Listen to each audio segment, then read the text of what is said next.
good morning, good afternoon, and good evening to everyone joining us from all around the world. I'm Lindy, and I'm your host today. Welcome to the final day of Binance Blockchain Week, The Future Is Now. We've had 4 days of great programming and some amazing speakers and panelists. And now we're ending this week in style with a truly important theme for today, The Future is Good. We'll spend today exploring blockchain applications that go far beyond finance and crypto and how these new technologies are making the world a better place. I want to thank DODO, Chromia, Frontier, EasyFi Network, AWS, Stratus, Scale Network, and Anchor for supporting Binance Blockchain Week, The Future is Now. And finally, NFT hunters, you know the drill. Download Math Wallet and keep watching this stream for a chance to take home special edition Binance Blockchain Week NFTs. When you see a QR code appear on screen, scan it quickly to redeem your NFT. Now let's get today started with an update from the head of Binance Charity Foundation, Helen. Hi. Hello everyone. Thanks for watching Binance Blockchain Week. I am Helen Hai, head of Binance Charity and Binance China Blockchain Institute. In 2020, the world went through a dramatic change due to global pandemic. The global economy and political landscape was disrupted, and the movement of global digitalization has accelerated. In the middle of the global crisis, we also witnessed an underlying opportunity in the financial sector, digital economy. As the core technology of the digital economy, blockchain demonstrated its significant advantage in accelerating economic recovery with its application on cross-border transactions, business governance, distributed collaboration, and crisis response. And most importantly, providing a new gateway to economic growth.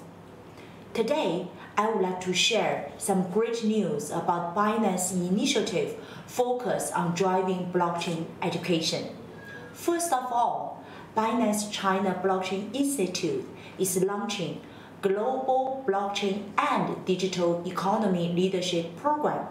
This is a 3-month blockchain leadership education program that provides the best network and insights for global leaders to explore the future and the opportunity of the digital era.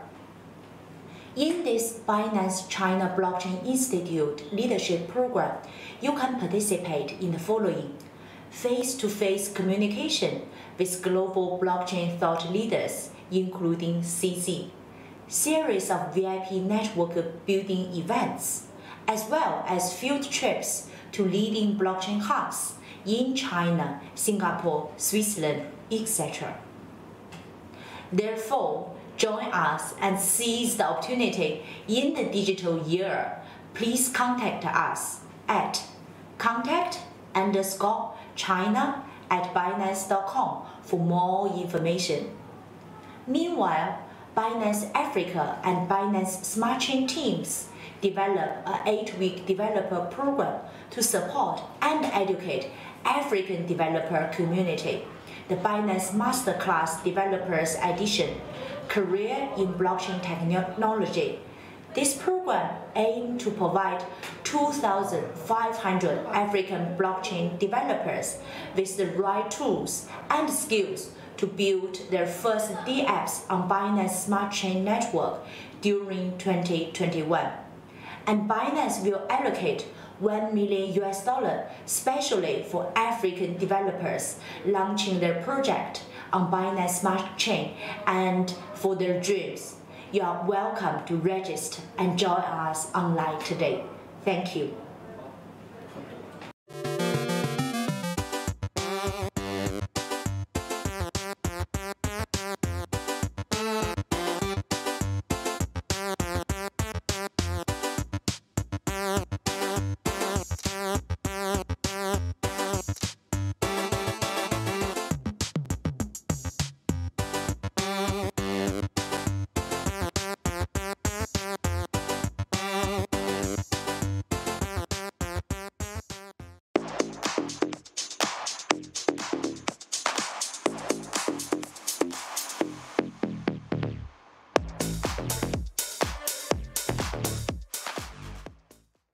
Great to hear from you, Helen. Next up, we have another one of our colleagues, Damilola, who you'll also learn more about later, chatting to the Akoin team. Dami, take it away. Hi, everyone. Welcome to Binance Blockchain Week. This is another panel titled The Future is Good. I'm your moderator today. My name is Damilola Odufua. I'm the PR lead for Binance in Africa and the co-founder of the Feminist Coalition. But more importantly, I've got two amazing panelists with me today from the Akoin team. We've got Akoin, chairman and co-founder of Akoin, and John Karas, co-founder and COO. Thank you both for being here with me today. Quite welcome. Happy to be there. Absolutely. I love how Akon's like the sun is just like shining in. This is really awesome. Awesome. So this is a really great panel to have you both on because it's all about blockchain and social good and the potential of crypto in Africa, which is something that you both speak often about. So we're going to go straight into it. And Akon, the first question is for you. So, over the past few years, and specifically in 2020, we've seen that crypto and DeFi are being adopted widely. What role do you think crypto plays in Africa's economic development? Well, I think it plays a huge role, especially now that Africa is digitizing. And the fact that Africa is actually leapfrogging makes it even more simpler and a lot easier because, as you know, Africa has always been more of a mobile technology type of continent, and blockchain is emerging more mobile if you look at it, especially when you look at the systems as the M-Pesa's working, the mobile, transactions of money and, things of that nature and communication. So I think it's like the perfect merger for Africa's future as we're moving in. So I think Africa's going to be able to merge right in like seamlessly, especially with all the new technologies that could be adapted without having to do any reforms on technology because it's starting from ground zero to an extent. But the technology that it does have, it's all mobile friendly and it's all development of mobile future technology. So I think it's going to be like the perfect system for what Africa has for itself in the future. Awesome. And John, like many parts of the world, Africa will continue to, need to reduce poverty and inequality and basically step up our transformation of the economy. Is helping that part of Akoin's strategy, and how are you planning to work on that? So there was a great article that was written about a year and a half ago about how we were building tools to help bank the unbanked in ways that were necessary and innovative, especially being last mile solutions. So just taking something that people use as a digital transaction tool / store of value, that being prepaid sell minutes, and having that as one of the cornerstones of our ecosystem, where our users of the token can move freely between prepaid sell minutes, fiat currency, a number of cryptocurrencies, so they have financial flexibility. And thus, the same as they leapfrogged over the computer, they now leapfrog over traditional banking. And so giving those tools helps to create a lot of empowerment, even at a micro level, between microloans and microtransactions. It's just incredibly empowering and creating a lot more flexibility. That was Akon's 100% vision from moment one. How do we create inclusion? How do we do this at a populist mass utilization level as opposed to some, rich people in a ivory tower, but the person on the street, in a market, at a shop, how do we give them tools and services that they're very much in need of? I really like that. Initially, like you said, it was all about banking the unbanked. And now it's like Bitcoining the unbanked and the banked and bringing everyone to crypto. Yeah, so Akon, this question's for you. And it's really interesting that we're all, we're at this conference, we're all in different parts of the world. Everyone is working remotely now, and so many people are learning new occupations from scratch online. How popular do you think working in blockchain will be in the near future, particularly in Africa? Oh, I think it's going to be super popular. I think the conversations of blockchain right now is heavy in Africa at the moment, especially people that's already used to, the basic mobile transactions and so forth. And then when you think about it, everything that we do is all in mobile payments anyway. So they're already halfway there when it comes to the blockchain technology, because the banking system itself was built on blockchain. But I think sometimes when we get into the conversations of blockchain and use those kind of words, those are more tech words. So if you're not really technical friendly, you clearly don't know what you're talking about or don't understand what's being said. But ultimately, you're already utilizing it and already know how the functionality works. You just don't know the terms of what's being used in front of you. So ultimately, I always use the smallest like analogy, like M-Pesa, for anyone that's used that in Kenya or anywhere in East Africa, or even in the States when you're using things like Apple Pay. All that's a form of blockchain to an extent, So when you look at it from a standpoint of transaction and functionality, it's actually something you're already familiar with. Now, when it comes to something that you're accustomed to, or from an educational standpoint, you may not be educated to what blockchain and what it is, the availabilities are for people. But ultimately, it's already a part of our day-to-day life.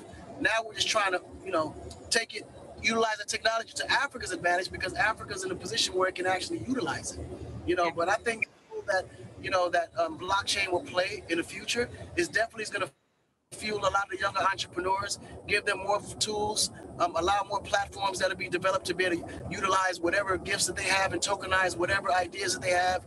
But at the end of the day, Africa's full of entrepreneurs. Like, we're born entrepreneurs by nature, but we just never had a physical currency that we actually trusted because, unfortunately, we've had, a lot of, governments that we didn't trust or, unstable, governmental situations that allow the currency to keep dropping up and down. And we have all these natural resources that's been properly unmanaged. So I think blockchain will help to play a big role as to create an organization and transparency to all those issues that we may be facing out there. Absolutely. One other piece to that, Danny, is that because of the way our system's built, within our wallet, we have what we like to refer to as the dApp store, but a place where there's access points to lots of decentralized apps built with blockchain technology underpinning them. As people in Africa, entrepreneurs, start rising up and using blockchain, they can create all kinds of tools and services that we're just a platform to make those accessible to more folks and users as our usage widens considerably, which it's doing right now as we speak in Kenya. Awesome. And I love that you kind of touched on two things. So earlier in your answer, the previous question, John, you mentioned like financial inclusion for everybody. Mm-hmm. And then Akoin, you kind of explained that, a lot of people just don't understand the terminology. You try to simplify like, how crypto can be used and, its adoption. So this brings me to my next question for you, John. What do you think are the key challenges in Africa that we're currently facing that can be solved by bringing crypto to the masses? So one of the big things that we think about, again, you've got 54 countries, 54 governments, 54, sets of businesses and people and all of that. The inter-African trade is an area where there's a huge need / huge opportunity. Right now, it's about 16 to 17% of trade as compared to like Europe, which is pushing up well into the 60s percentage-wise. So it's 4 times as usable, and yet there are resources all across the continent and products all across the continent that should be accessible to people in other parts of that sphere of geography.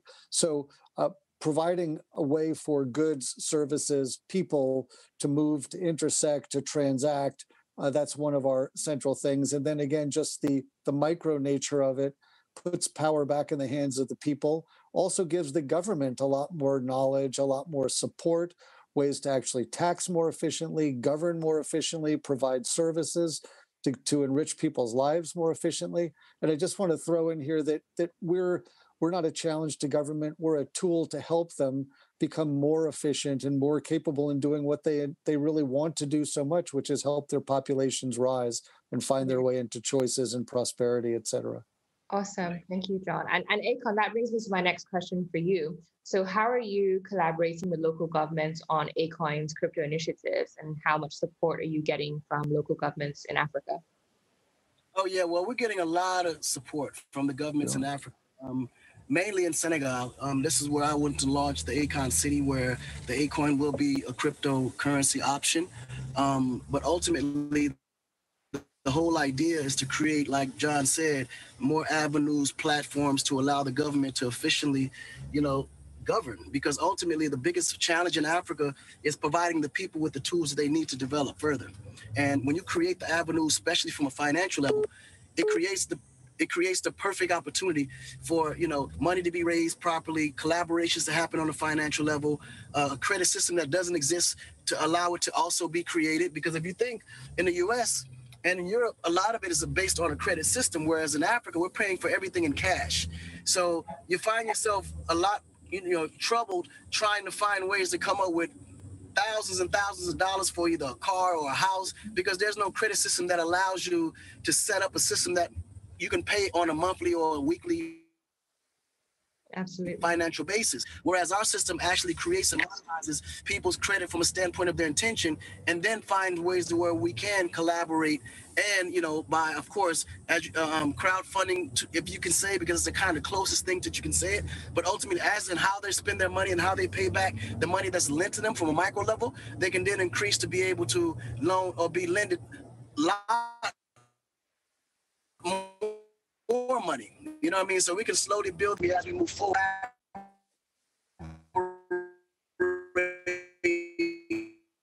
This is actually a song, I think.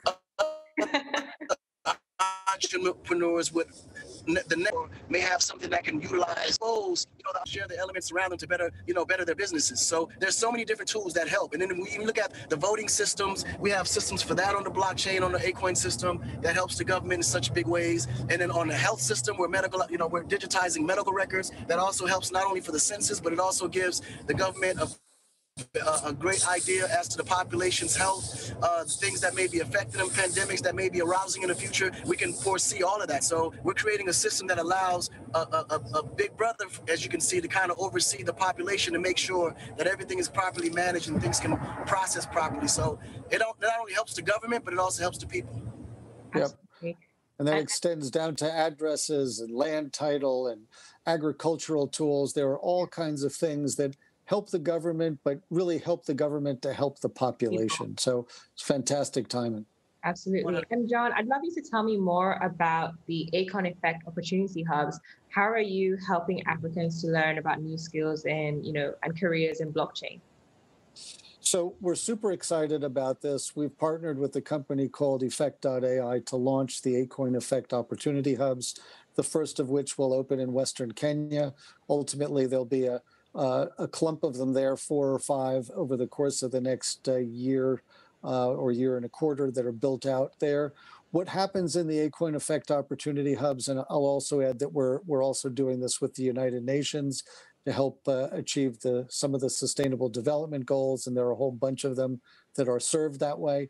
But when people come in, they can get free education on blockchain and on artificial intelligence. They start to learn about programming, and then more importantly than that, they get access to a number of paid micro tasks so they can start to gain experience and eventually get jobs and maybe someday start entrepreneurial ventures. And then within the opportunity hubs, we're also exposing them to some of the DApp partners on the Akoin ecosystem that help them to do everything from start an e-commerce related business to build a website to learn how to do entrepreneurial things through tools and services that we have. But the goal is, again, educate, empower, and provide opportunities and experiences that propel the population into a brighter future. That's our mission.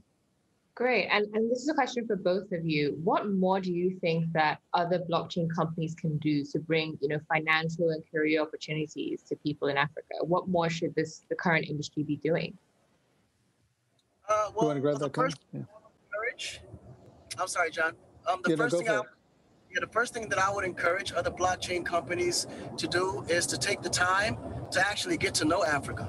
I think a lot of them are creating solutions according to what they read or according to things that they may assume is happening because of data that doesn't really quantify to what's really happening in Africa itself. So I would definitely advise them to spend more time on the grounds, do more research with the actual people, get to know the real issues, what's going on, and not more so of what's marketed out there. And I think that's the reason why has been too many blockchain systems that hasn't been successful in Africa, because of lack of information. So I think that once we all come together, share the information, utilize situations that actually can be credible and also is useful according to real data that's out there,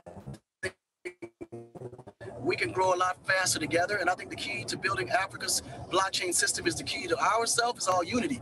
We all have to be able to share the information, build platforms that, counter works with each other and that where we can all coexist and address every challenge. And I think if it's more so as to who comes out first or who has the best platform, it won't work because Africa's a very traditional, but at the same time, eclectic type of place where there's different tribes, different lifestyles, different languages, different ways of life, different cultures, all in one big continent. So we have to all come together and figure out all the challenges that face the people on a day-to-day basis and create systems that they can utilize, to be able to move forward forever. And to just amplify on that, I think it's important for people to really, at the very least, partner with folks on the ground, but preferably in their building and launching phase, to spend time to see what people really need, to see how they react to that company's product or service, and be adaptable and make sure that they haven't locked into something that may not be perfectly tailored to any specific region, never mind the continent as a whole. Lots and lots of opportunity, but you really have to get granular and you've got to put the time in to succeed, in our opinion. I love that you both touched on going granular and understanding how different, a lot of the countries are, but also what is similar about that. And so a lot of times when we talk about crypto in Africa, a bunch of countries come up. So we've talked about Senegal, everyone talks about Nigeria, South Africa, Kenya, where you've got, your hubs. So what is Ghana, South Africa, yeah. And South, yeah, exactly. And so my question really is, in terms of the growth across the continent, is it that the whole continent is progressing or just a few countries? And how do the situations differ? And where do we actually need to help the most? Akoin, can you take that first? Yeah, so the only thing about Africa is that they're not all progressing parallel. Yeah. Africa's progressing independently. Some countries are progressing further than others, and that's why most countries are mentioned more than others. But there is one particular country that's growing pretty fast that's not often mentioned, and that's in Uganda. Uganda has took actually a huge step forward on the crypto side, but not often talked about. They actually are in the exchange already with their shilling under crypto. So it's like they're all coming together. But the question, like I said before, is that the communication is not all the way there. And I think for Africa to work, we have to communicate together as we build in this currency, as we build in the crypto, information. So that way we're all dealing with each other's challenges, finding ways to actually shift through it. But then when you look at the developing or so-called developing countries, they're basically going according to the knowledge that they have with the telcos. So sometimes it's just a matter of being more on the grounds and understanding the more of the basic day-to-day people. So when you pull it all together, eventually it's all going to work out, but it's just a matter of just the sharing of information because everyone is so, in a rush to be the first to do it, that they're kind of missing the whole play because there's enough for everyone to really win in such a big level because the continent is so huge. We're looking at almost 2 billion people in the next 2-3 years. And when you can focus on the population, that's where crypto actually has the strength because the strength of crypto is all really the people. The power of the people is what makes blockchain what it is today. So when you can incorporate the people as to everything that you're building related to it, and they can be able to utilize it on their day-to-day activities and life, it only creates a better system for all those involved. But I think when you look at the level of growth, it definitely started in the areas where there's more, you could say the economy is a little bit more heavier. When you look at the Nigerias and the Senegals and the Kenyas and the Cape Verdes and the Ghanas, these areas are just naturally building by nature, but when you look more in the east part of Africa, they're actually building a lot faster when it comes to technology. And, like I said, just to push it out, Uganda has been one of those countries that's been really expanding a little bit beyond a lot of those major companies that you mentioned, but hasn't got the credit yet. But I think in time, all of it will come together.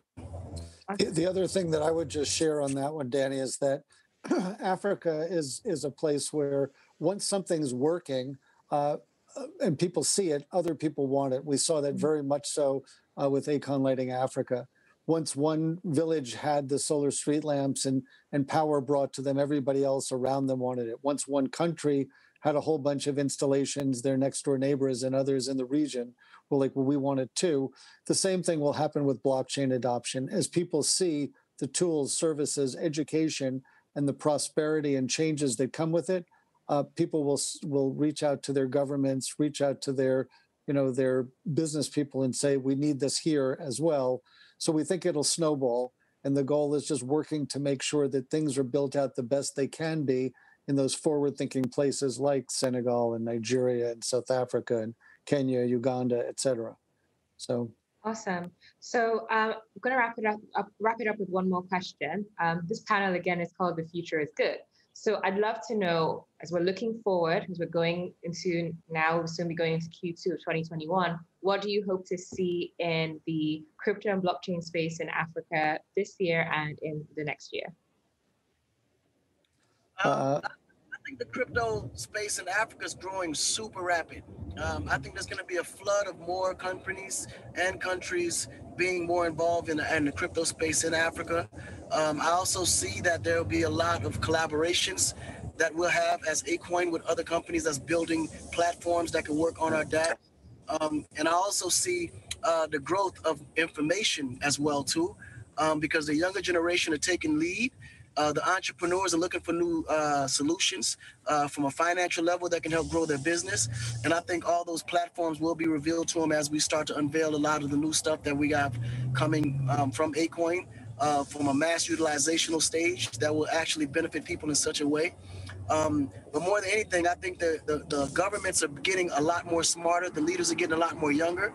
So I'm looking to see, and I'm very optimistic that they will come in with more solutions, a lot more education towards this and give it a better shot.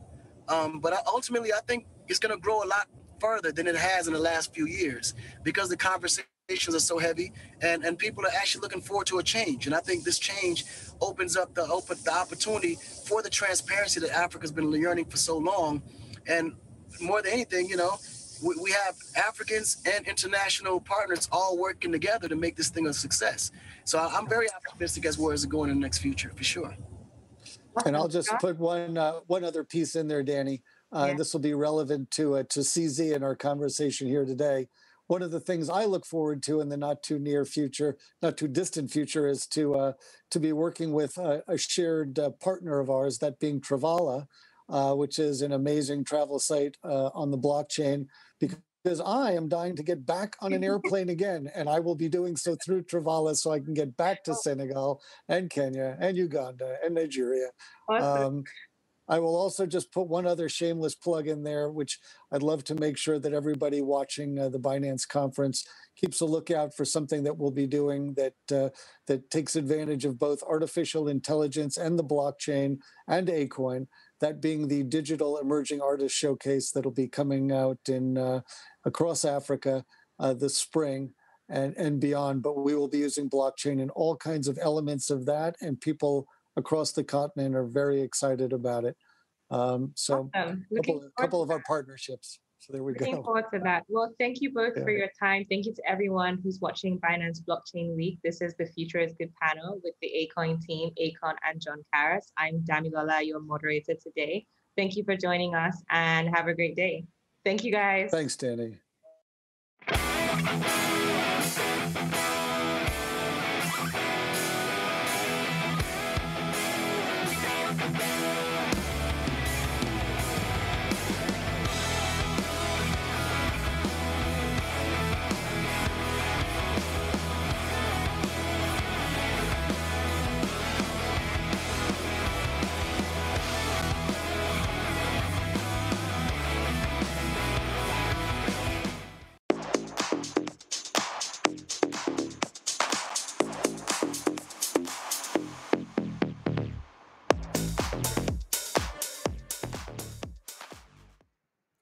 We'll certainly keep up an eye out for the Akoin team's upcoming partnership with Travala.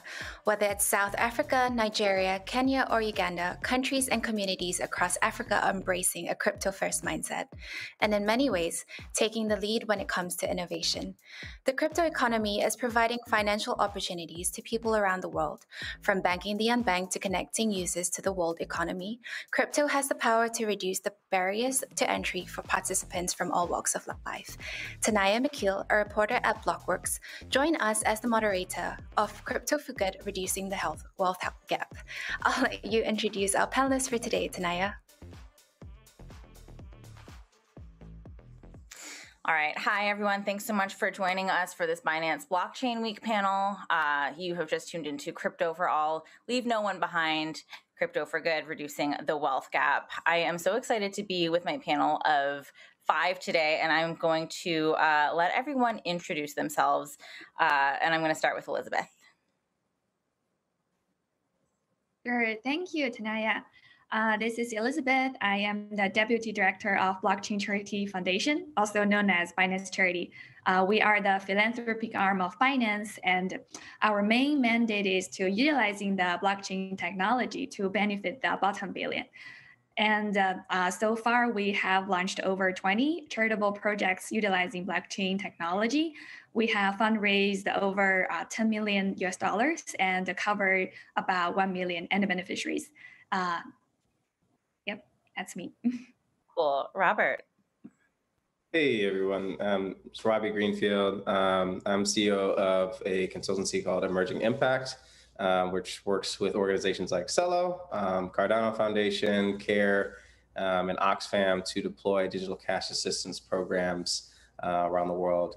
Currently, we're doing so in Vanuatu, Papua New Guinea, and Venezuela. Cool. Ariana. Yeah, great. Hi, everyone. Ariana Fowler here. I currently am at UNICEF Innovation on the blockchain team, and prior to that was at Consensus on the social impact team, calling in from New York. Great to see everyone. Thanks, Ariana. Will. Hi, everybody. My name is Will Lee. I work on research, pilots, and prototyping here at C Labs, which is the team that's building Cello. Cello is an open platform that builds financial tools for anyone with a mobile phone. So we have a stable coin, we have a mobile-first application wallet called Valora, and I'm really excited to be here today. Thanks, Will. Finally, Victor. Hey, everyone. My name is Victor. I'm founder of Trust Wallet, and this is where I spent, almost like 3-4 years of my time just trying to make simple more accessible. We're building a mobile wallet that will be available for anyone to use. And then, the last 10 years of my life I spent, doing trucking, security, hacking, and then even selling tomatoes. So I had lots of variety of different experiences. Cool. And I'm Tanaya McKeel. I'm a senior reporter at Blockworks. I've been covering cryptocurrency since about 2013, mostly on the consumer and retail investor side. Currently at Blockworks, we're a lot more focused on institutional investors. But I am so excited for this panel because getting started in 2013, we're here to talk today about, closing the wealth gap. So things from banking the unbanked, connecting users to the world economy. And it's exciting to me because when I joined in 2013, I was not bitten by the Bitcoin bug by any means. But one of the first things that I found so intriguing about cryptocurrency that actually kept me in the space for so long was the idea that crypto could provide a more equitable financial system and form of money. So I do want to make this more of a conversation than anything, but just to get us started, I do want to go down the line one more time, and I just want to hear from everyone. Do you think that we've gotten to that vision today of a more equitable financial system and or form of money? And if not, how far away we are from realizing that vision? So let's start with you, Elizabeth. Sure, thanks. This is a great question. Talking about blockchain, I feel it's still now using these technologies by most of people like living in the developed world, and it is very common, like for the people who are well educated to accept new technology. And we are still, when we're doing our charitable projects in those like underprivileged area, people are learning still using how to smartphone. So talking about those technologies that are building on these like phones or the things, those infrastructure, they are still lacking of that. So I'm thinking we still have a long way to go just from the beginning to building the infrastructure for everyone to accept this technology and to beginning like learning the financial side of it and to truly to provide the services for them and they can use for their daily life. I'm on mute. Cool. Thank you, Elizabeth. Robert, how far away are we from realizing this vision? Yeah, I mean, I definitely don't think we've gotten there quite yet. But I would say probably 5 to 6 years out, depending on where you are.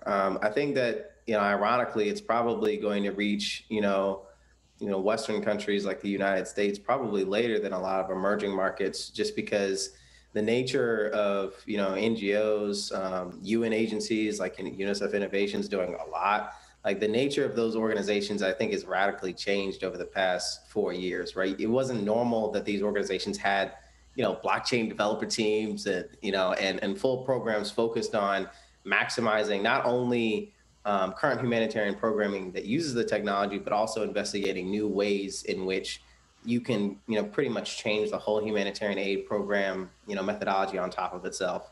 And that's really exciting.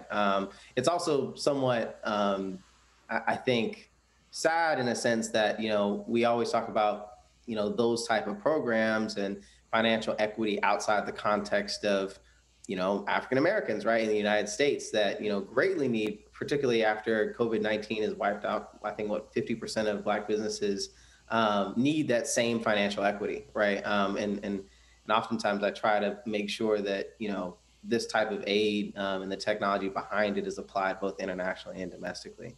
But I think it's definitely coming. I think digital cash assistance, so like cash assistance, voucher assistance is probably going to be one of the first things that are affected. But I'm sure we're going to see, insurance schemes and integration with mobile money in terms of micro savings very soon as well, which is really exciting. Yeah, that is exciting. And I mean, looking at the crypto industry, 5 to 6 years really doesn't seem like that far off if you think about it. Ariana.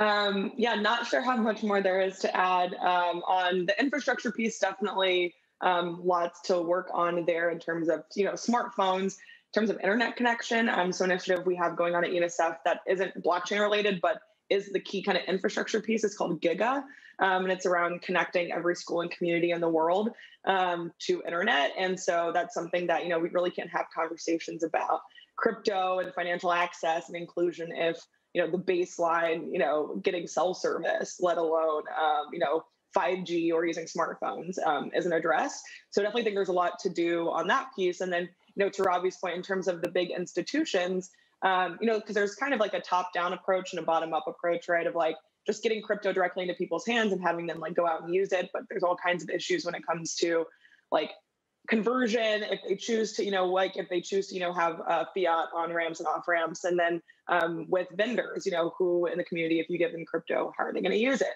But in terms of institutions, with UNICEF and our crypto fund, so we accept, disperse, hold crypto, and really it's an experiment to see like what digital financing would look like.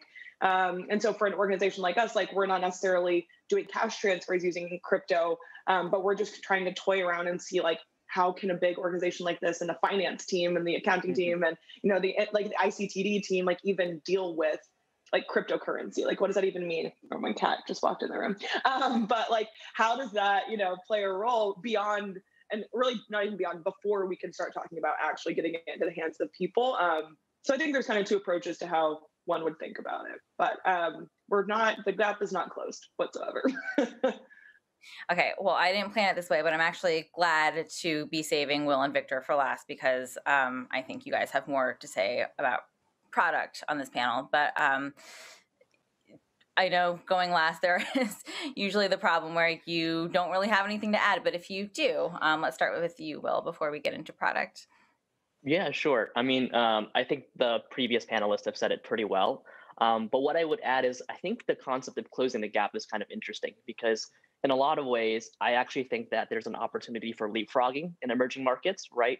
We've seen this with a lot of other technologies like off-grid solar, with mobile money in Kenya, where because there's not that infrastructure, because there's not those incumbents, you've actually seen technology adoption exceed what happens in the developed world. And I think that's a good opportunity for a lot of crypto as well, right? Like we've seen this in Venezuela with hyperinflation and then the massive adoption of cryptocurrencies. I think in places where there's a lot of frictions around sending money around the world or a lot of government censorship, you can actually see places like those adopt crypto and kind of close the gap. in a much faster way than you might expect. Absolutely. Victor, anything to add?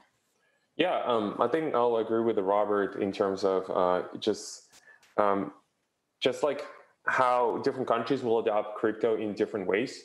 Where I'm originally from Ukraine, and I can see that in Ukraine, the usage of crypto is totally different than it would be in the US, because people in Ukraine would be more focused on actually saving their money instead of actually investing.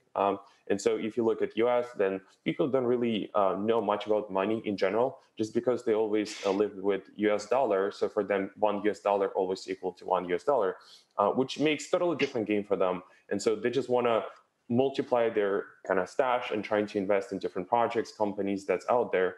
So I think I have kind of two different perspectives on how this is going to probably play out in the long term. So I think the main focus would be around how do we build internet economy instead of how do we adopt crypto specifically for our needs in our real life. I think it's exciting to pay with crypto at the store, but at the same time, I feel like that's not the case we probably want to tackle. I think the goal would be like, how do we build all the services for the internet, for the infrastructure era, and not worry about like what we have in the physical life. And I don't feel that we still at the stage where I can easily pay for my VPN service or pay for the hosting with crypto without using credit cards, KYC, and all that. So I think we're still far away from realizing this potential that we can build, because we're going to build this shared economy across different projects. We're going to have different tokens for paying different services and being at the same time anonymous on the internet. So that's probably the future, how it will turn out to be. But it's going to take a lot of people to build lots of products. So there's not enough products. And I feel that there need to be more people coming into crypto with a new vision on how they will work. Because it's only the people who were like super early on in crypto who is trying to push this forward. But we need more new people who work at like big companies and know how to build good products, come in and trying to solve some of the outstanding issues that we have with accessibility of crypto. Mm-hmm. And if I can just stay with you, Victor, tell us a little bit more about Trust Wallet, and specifically who typically uses Trust Wallet and who is kind of the target user for you guys. Yeah. So when I started building Trust Wallet back in 2017, I was building for a single purpose. I just wanted to build for myself to store ERC20 tokens. And that was the one thing that wasn't available back then on mobile, because I'm my mobile developer myself. So I thought, oh, let's just build a wallet that I can store all the tokens from the ICOs. So I built one. And then it turns out to be a big use case for many people who were in crypto back then, because they wanted to keep their funds secure on the phone. And so I think that was a good solution. And so in the past 3 years, we spent building a mobile wallet that's just accessible for everyone. So it means that it doesn't require any personal data to use. And it does give you access to all the decentralized application out there in the market. So that includes like Bitcoin, Ethereum, different DeFi applications, Uniswap, and all that. So this is all kind of one product that helps you to access crypto itself. And so that's what we're trying to build. And I think our biggest challenge, if you would say like competition, is actually the user experience. This is where we compete with building a better user experience. And it's very difficult because there's lots of trade-off you need to make in terms of like security and then education. How do you make sure people aware of like importance of crypto? How do you secure it from different vectors of attack that people are trying to gain? Because there's lots of scammers on the internet, so you got to be always careful. And so building that is very important. We don't compete with other products just because everyone is trying to take their own market, at the same time try different ideas and building products. And so I think our main competition right now is like, how do we build a better user experience with things that we currently have? And what is the onboarding experience like for everyone here and everyone watching? I live in the US, and so I am so used to the idea that you have to connect to a bank account every time you want to open an account with a new crypto company. So what is the user experience like with Trust Wallet, or the onboarding experience? Yeah, I wouldn't say it's very different from others. I think it's the question of like, how do you if you look at all the wallet space, currently everyone uses the same kind of recovery phrase mechanism where once you onboard, which is like 95% of the wallets out there in the market, which basically gives you 12 words or 24. and then you write them down, and this is what gives you access to your wallet. But what is also important is also doing the education while you're doing this onboarding, just explaining the importance of the recovery phrase. How do we give you access to your wallet? What kind of things you could do once you onboard it? So I think those are the important things you need to follow in order to educate the user. But then at the same time, you need to build a better security mechanism on top of it so users don't make mistakes easily. So those are like multiple steps of things in order to make the product work. Okay. And then Will, tell us about, who uses your platform, who sort of the target is, and what is required to start using your platform. Yeah, of course. Happy to. Well, the nice thing about Cello is it's an open protocol, right? And so we have hundreds of teams around the world building different solutions and use cases on top of Cello. And so you can definitely check out our website for more information, but a couple of the projects that I'd like to highlight. For instance, we worked with the Grameen Foundation very recently to use Cello as a way to distribute COVID relief aid in the Philippines in a way that was digital and that they could use specifically for food and medicine. So that was really cool because we proved out that not only were fairly vulnerable populations able to get onboarded and use Cello, this new digital currency, before the project happened, never downloaded an app before. Only a third had ever used mobile money, but we had a 98% success rate in terms of onboarding on that project. Shows that it's very usable. And then from an implementation perspective, the Grameen Foundation saw that it was faster, more affordable, very easily traceable. And we're exploring other projects there as well. We have a project that's live right now that I'm really excited about. We're working with Mercy Corps and a partner called Appin around microwork in Kenya. And so like one of the big benefits of the Cello system is we make cross-border micropayments to mobile phones very, very affordable. And that enables a lot of cool things like, allowing people in places like Kenya to do work on their phones that pay, like a couple dollars an hour and then earn Cello immediately. And then you can cash out to M-Pesa through a partner integration that we have. And so there's lots of different projects. I think that what's important is to really anchor on like the need in the community, make sure that what you're building is actually demanded by somebody and not just some cool technology that like an engineer in Silicon Valley wants to work on. And I think once you have that, the solution kind of helps build itself. All right. So I'm going to start with Ariana on this.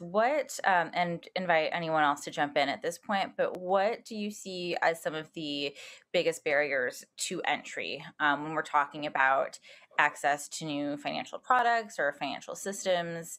Like I said, the first thing that comes to mind for me is, the unbanked and people that absolutely are required because of regulations to connect a bank account in order to use things.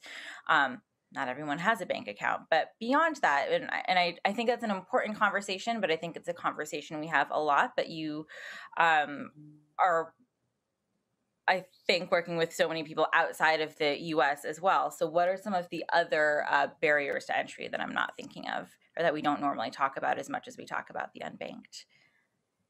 Yeah, so I mentioned infrastructure earlier. And so I think in terms of infrastructure is key, right? Internet access, what kind of device someone is using. Are they using, kind of like a dummy phone that has basic SMS features, or are they using a smartphone? Of course, regulations are really important, knowing like in terms of the country, like, are they even allowed to use crypto? Are we endangering someone by, encouraging them to like use a technology that maybe the government is against? Are things that have to be considered. And then literacy, like something as simple, really, it's not even about blockchain as much as it is about just more aware product design in, low resource areas. And so understanding, what are the actual constraints, as, Will kind of mentioned, like actual constraints on the ground, like, are you meeting a real problem? And then the blockchain piece, which Victor kind of alluded to this with the UX and, the user experience, like, we always used to say, no one should know they're using a blockchain application. It should be a seamless process. And so I think the barriers really aren't even around the technology itself, but, where is the user?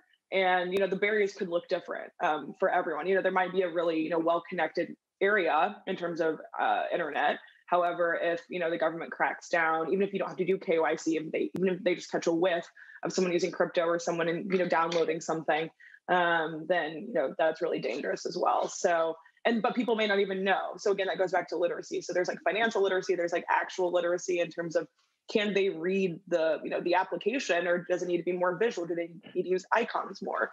And then in terms of crypto literacy, which is always changing, so it's really challenging because not a lot of governments even have official stances on things. Usually, sometimes they act retroactively and reactively. I think those are some of the things that we kind of keep in mind when we're working with companies that we fund through our venture fund, through our crypto fund, and things like that. Yeah. Oh, go ahead. This question. Oh, sorry. Go ahead.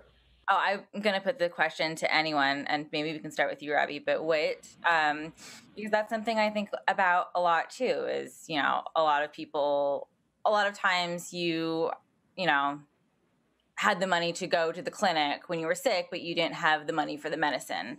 What is the balance? Because clearly, we shouldn't not be looking at these blockchain-based initiatives.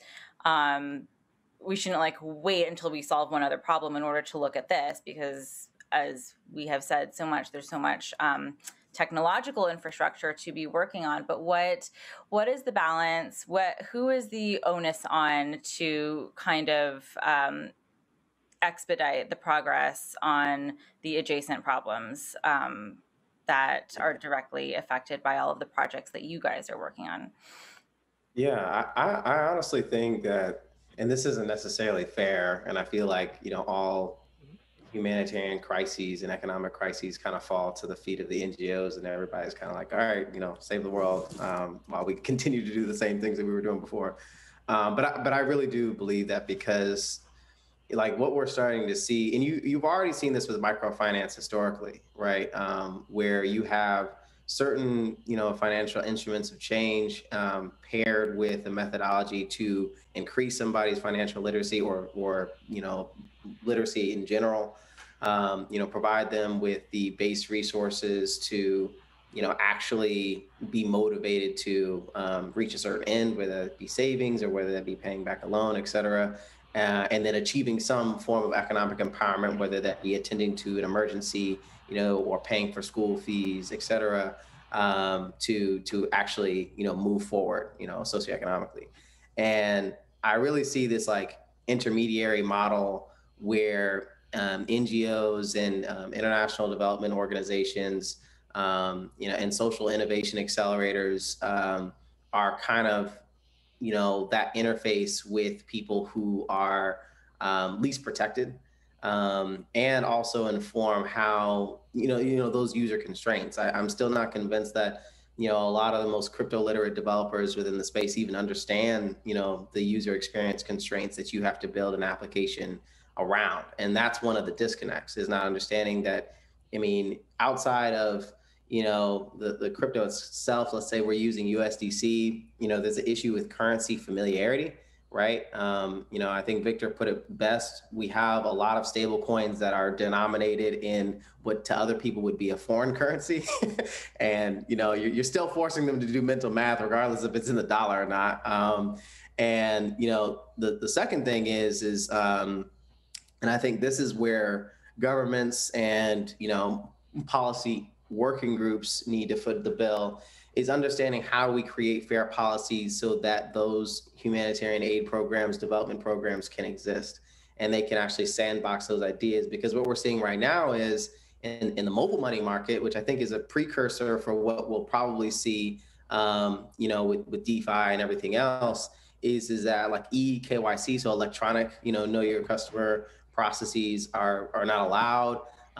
Registration for prepaid SIM cards, 80 countries require it. So the trend is that even if you get a prepaid SIM, you're going to have to go through registration. And that's actually, kind of increasing or heightening the bar that people have to get over, even to access these services that are now just becoming more available outside of the context of, aid programs, et cetera.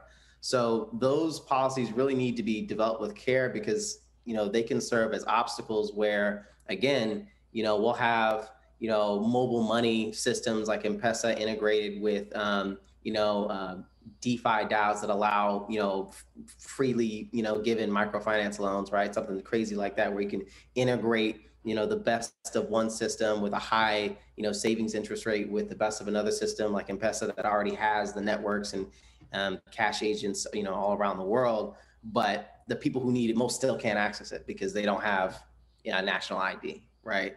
So it really does take both sides. I don't think we're going to see, to be honest with you, traditional companies like the Googles, Amazons, et cetera, that are creating mobile money kind of payment systems and targeting India right now lead that, because right now engaging in DeFi is still kind of a sensitivity. It's like an innovation sensitivity for those type of organizations. But I'm sure that they'll, build some other major part of the infrastructure and, make billions of dollars doing it. But I don't think that interface with, the people who are most marginalized, I don't think that they're going to play that role. And then the last thing I would say again is I'm really looking forward to seeing like how some of these dApps can be used like in an economic equity case in situations that are a little bit more complex. Not to say that emerging market contexts aren't complex, because they are, but are a little bit more nuanced, like in the United States again, because I think that's incredibly important. So like access to loans just as a business, we still have issues with that in the United States, and now we have applications like 10 Lake on a blockchain called Centrifuge, where you can, and I know that other projects have done this in the past, where you can like tokenize invoices and use that as collateral to gain access to capital sooner, right? Things like that are really, really interesting. And I think, in the context of, financial empowerment programs, both for your most marginalized person in an emerging market, but also for maybe a struggling Black business, you can use these things for really, really interesting outcomes without using a bank at all. Which is sometimes great. Elizabeth, I want to turn it to you because I know that Binance Charity has a lot of on-the-ground projects in various markets, and I'm curious about just the learnings that the teams have found in terms of what to do about that disconnect between, understanding what the problem is and understanding what everyone's role in it is, but actually making it come together. What are some of the lessons that you've learned? Yeah, sure. I'd be happy to talk about that. So first, I would like to go back to Ariana saying this crypto literacy and financial literacy. I think this is a very, very important on the underground work. So donors really want to give every cent of their money into the end beneficiaries, but in the reality, people don't know what the crypto is and how to use the wallet and how to store the money and how to spend that. So actually on the ground, we spend a lot of cost on the capacity building and on financial literacy. So we hold workshops to teach the people how to open that wallet. We also have the NGO, our local implementation partner. They have also to learn to guide the people on the ground, to hold the market day, to facilitate those crypto transactions. This is actually, we put so much energy into that. And in the current days, this is still a very important part. When we're launching every program, we have to invest so much in the education part because this is kind of new thing to everyone.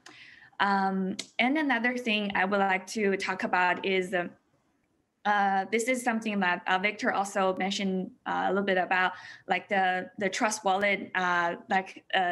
Victor is trying to solve to create a product that is trying to store the tokens, but no offense, but we have using Trust Wallet in our humanitarian aid programs, and some just very true facts. That is, some of the refugees, their phone storage are so small that they cannot even install Trust Wallet. I know it's already a very compact software and it's very efficient. And another thing is we are trying to minimize the friction in the transaction process by scanning the QR code with the vendors so they can just transfer the crypto very easily. But the thing is, their camera is just so bad that they cannot recognize the QR code, which caused a lot of energy for us to just put into every characters like the in the wallet. So it's really ties them. And for us as a blockchain, I think currently a main problem is really looking into the application products that can be used in the localized market to fit the people's needs. I mean, for different products, they definitely have different focus and they're serving different kind of population. But I mean, as crypto is really those decentralized and inclusive characteristics are embedded in the products. So how we can just to call together more of the engineers in the developing world or in the emerging markets, focusing on the problems in the local and trying to develop this application that are serve the local people and within the environment that they have their own characteristics. I think this is something we're really looking for, and it's a direction that we should put much energy on. Yeah, and the third thing, it's really about the sustainability and the scalability.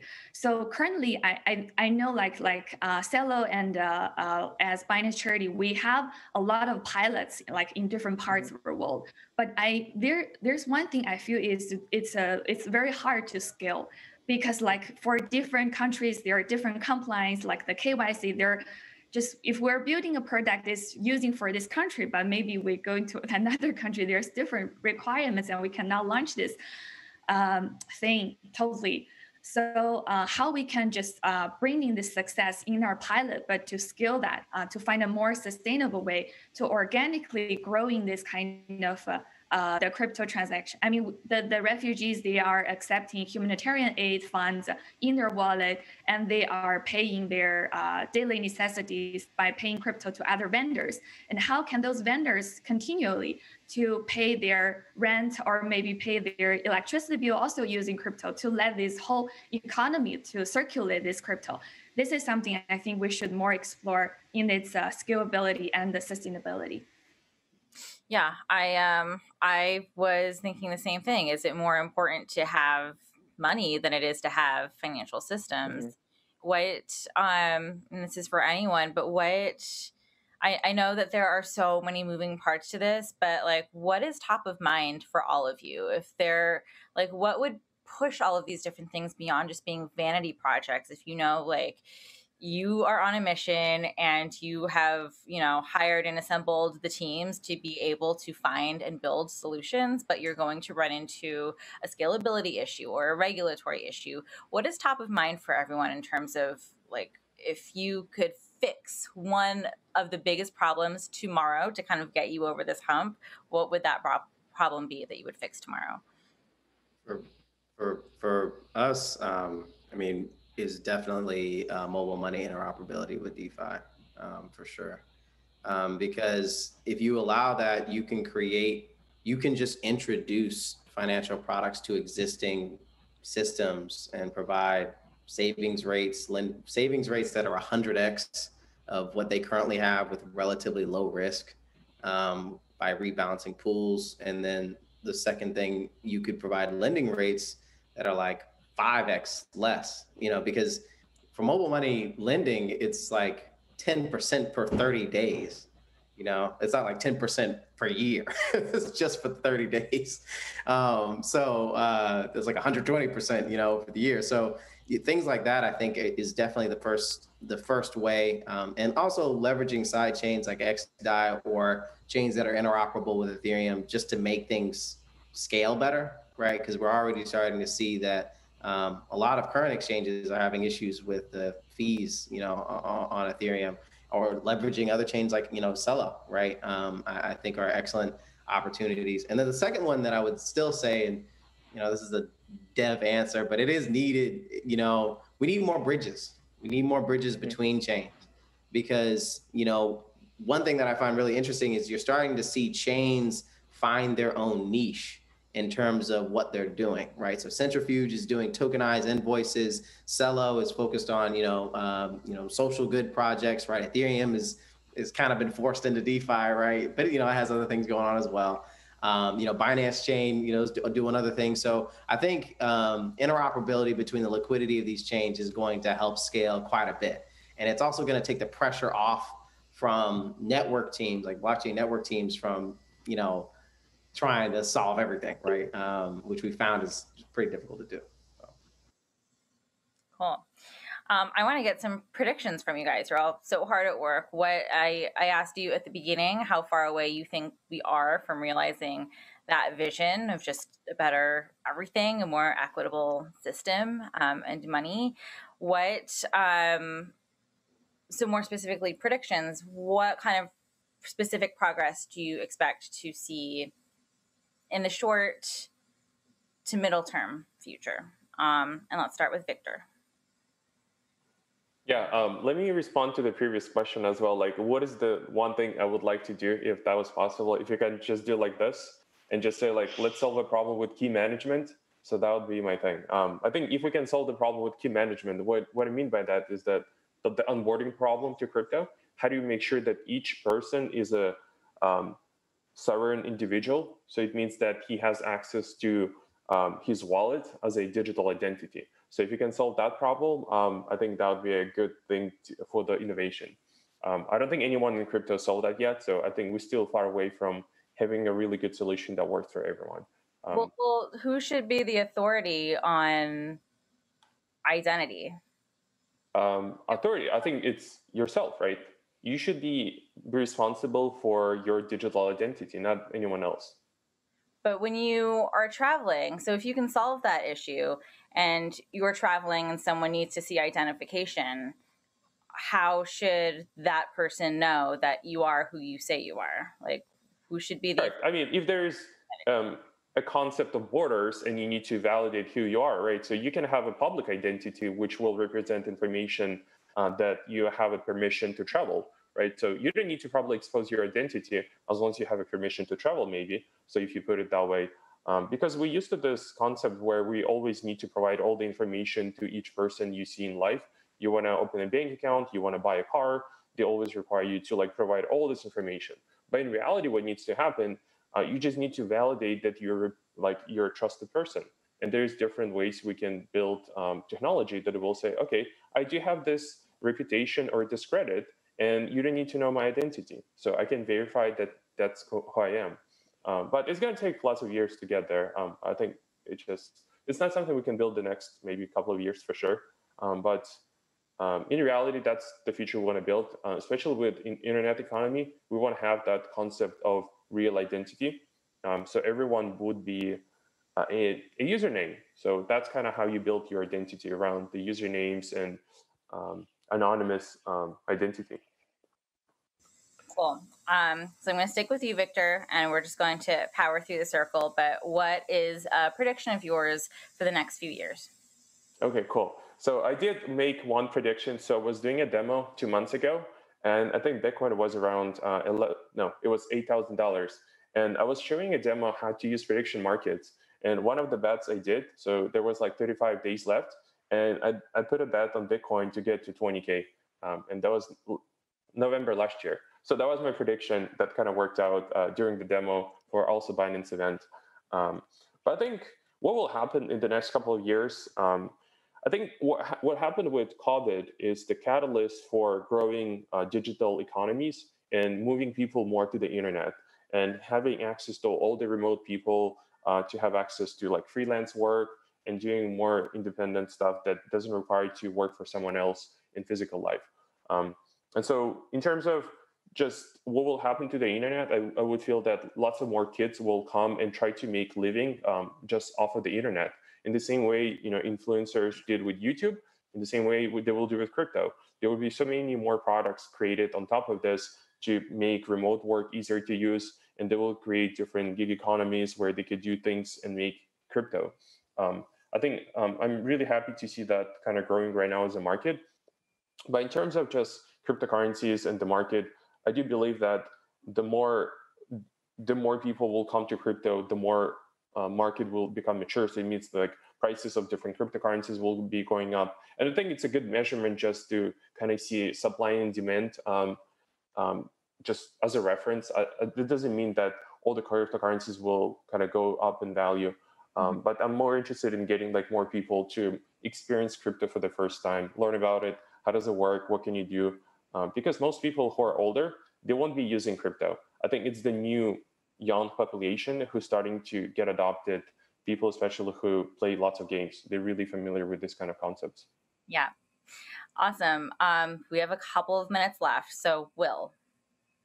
Yeah, sure. I would love to take Victor's statement maybe one step further, because I totally agree. I think that, with crypto reducing the frictions in the financial system, we're going to see a flatter world, right? And so I think the image of poverty that we have now in 5 or 10 years is going to look totally different, right? And so things like as mobile phones become more prevalent, as the machine learning industry grows, and that we need more need for data annotation, I could imagine something like, there being communities in rural places around the world that are just doing work on their phones and earning money in crypto. And that is a pathway out of poverty for a lot of these economies, similar to how, low-cost manufacturing helps Southeast Asian economies grow.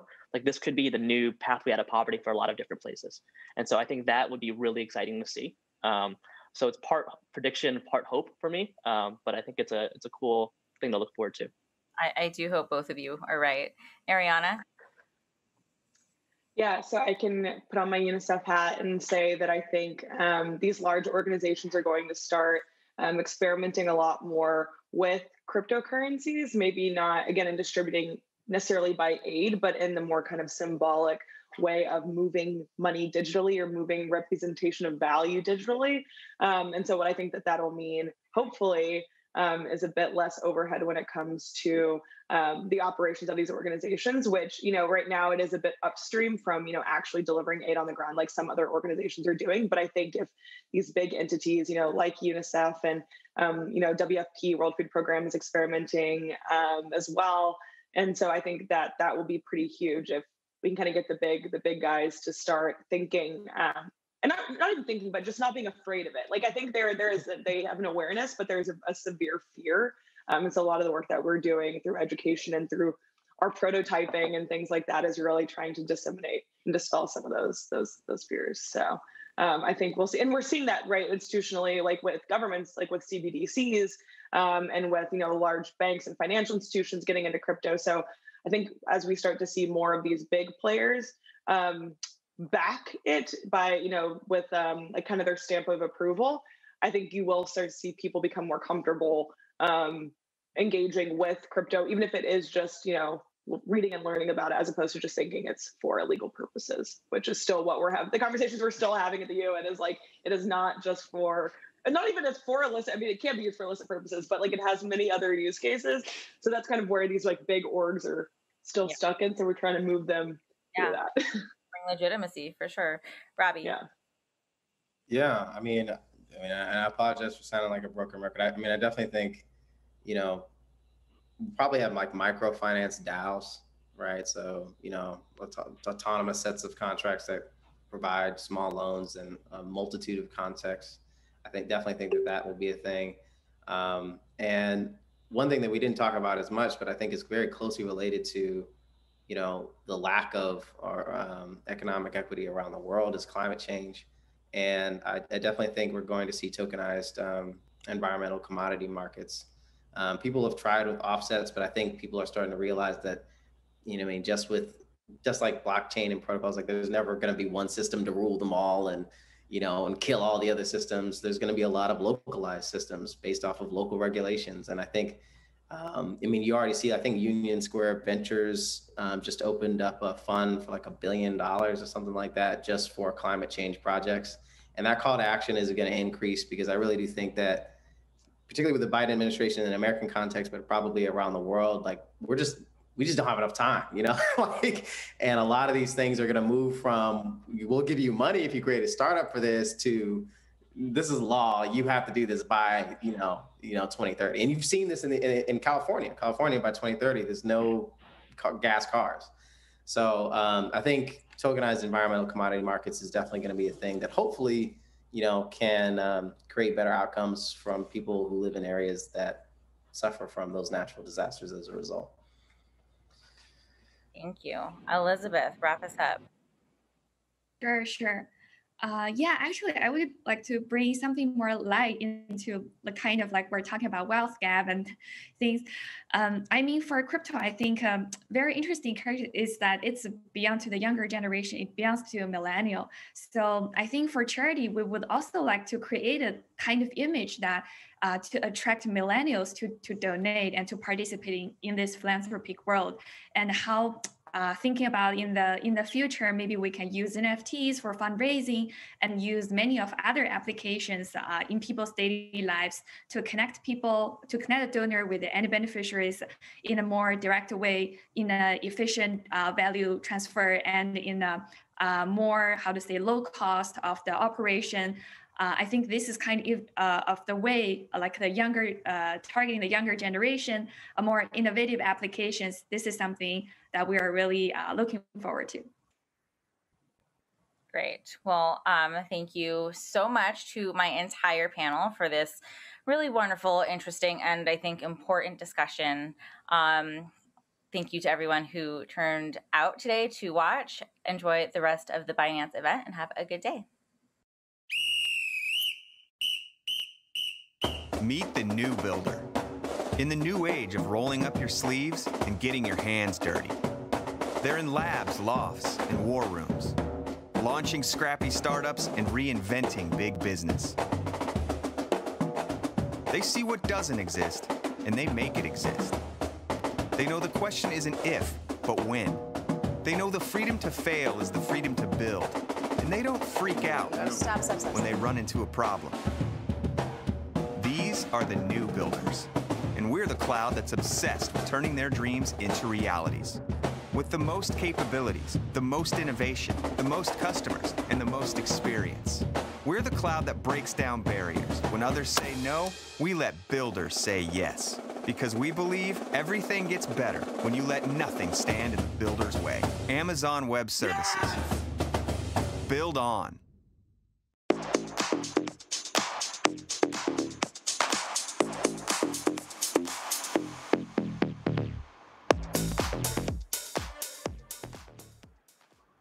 Thank you to our panelists for such an insightful session, and to all the teams and individuals working to address wealth inequality through crypto. Up next, we welcome the founder of our sponsor, Standard Tokenization Protocol, Mike Chen. Hi, everyone. I'm Mike. I'm very happy to speak at this great event. Thanks, Binance, for hosting this virtual event for everyone. So I'm CEO and founder of the Standard Tokenization Protocol called STP. We founded our team in the company in 2019, and STP now have listing most exchanges like Binance, Upbit, Huobi, etc. So today, my topic will be the evolution of tokenizations. So throughout the past couple of years, we have seen how tokenizations have evolved throughout different forms, from ICOs, STOs, wrap tokens, NFTs, and nowadays DeFi tokens. So the benefits and the utilities from tokenization has also changed a lot, from just a fundraising mechanism like ICOs or STOs to hybrid models like governance rights plus some utilities like DeFi tokens nowadays. So another observation we have is we have seen the emergence of synthetic assets coming up. And this innovations is majorly thanks to synthetic teams. I think synthetic assets are the tokens that track only the performance of different assets, whether it can be other tokens like BTC, like or assets on other blockchains, or real-world stocks like Apple stocks, or assets like gold, silver, more innovation. And there's maybe some synthetic assets can also track long-short positions in BTC or like margin leverage ETFs. So what are the benefits of synthetic assets, and why are they the future of the tokenizations? I think where they allow users to freely gain exposures to assets regardless of geographic or financial restraints. This unlocks more liquidity, more products, and more trading strategies, and even more opportunities in DeFi. So this is why we believe synthetic assets are an essential part toward building a permissionless financial ecosystems. So now I think we are also announcing STP 2.0, a new protocol for STP as the tokenization of synthetic assets. The standard tokenization protocol 2.0 will facilitate the issuance and the trading of synthetic assets that track assets price performance on all other blockchain platforms. STP will give user access to multi-chain assets and new financial products on different blockchains without heavy over-capitalization rates or expensive bridge fees. Some of these new financial products that are possible, including the multi-chain index, where a user can issue an asset representing of an index that tracks the performance of a group of different underlying assets across different platforms, like Ethereum, like Polkadot, like Clayton, like Solana, and many others. From using leverage, yield farming, or any other constantly growing number of different tools and strategies, the multi-chain index can explore a wide range of tools for endless strategies that can interact with all other DeFi products, like AMM pools like Uniswap, or lending protocols like Compound. So additionally, STP 2.0 will be built on Polkadots. I think since Polkadots will enable quad-chain capabilities and the parachain infrastructures, where the parachain infrastructures will allow faster, cheaper transactions and increasingly crowded Ethereum ecosystems, we believe parachain will give STPT a significant edge in the issuance and trading of synthetic assets as a bridge for Polkadots. We are examining now the best way to transition our existing developments or products onto Polkadot by either EVM, compatible parachain, or building our own parachains. And in the end, I think the future of tokenizations is in synthetic assets, and we have launched STP 2.0 to realize our goals as a way to decentralize the whole current financial systems and unlock liquidities by bridging the traditional and the real world assets into blockchains. So I'm happy everyone to take this journey with us, and I'm happy if anyone have any thoughts, you guys can contact me in the end through our Telegram or WeChat or emails. And in the end, I want to thank to our partners, including FDG Capital, NGC Ventures, and so many other great partners to be with us since 2019 and all the way down to the synthetic assets and the tokenization world. And thanks everyone for joining. And I'm Mike, and nice to meet you all.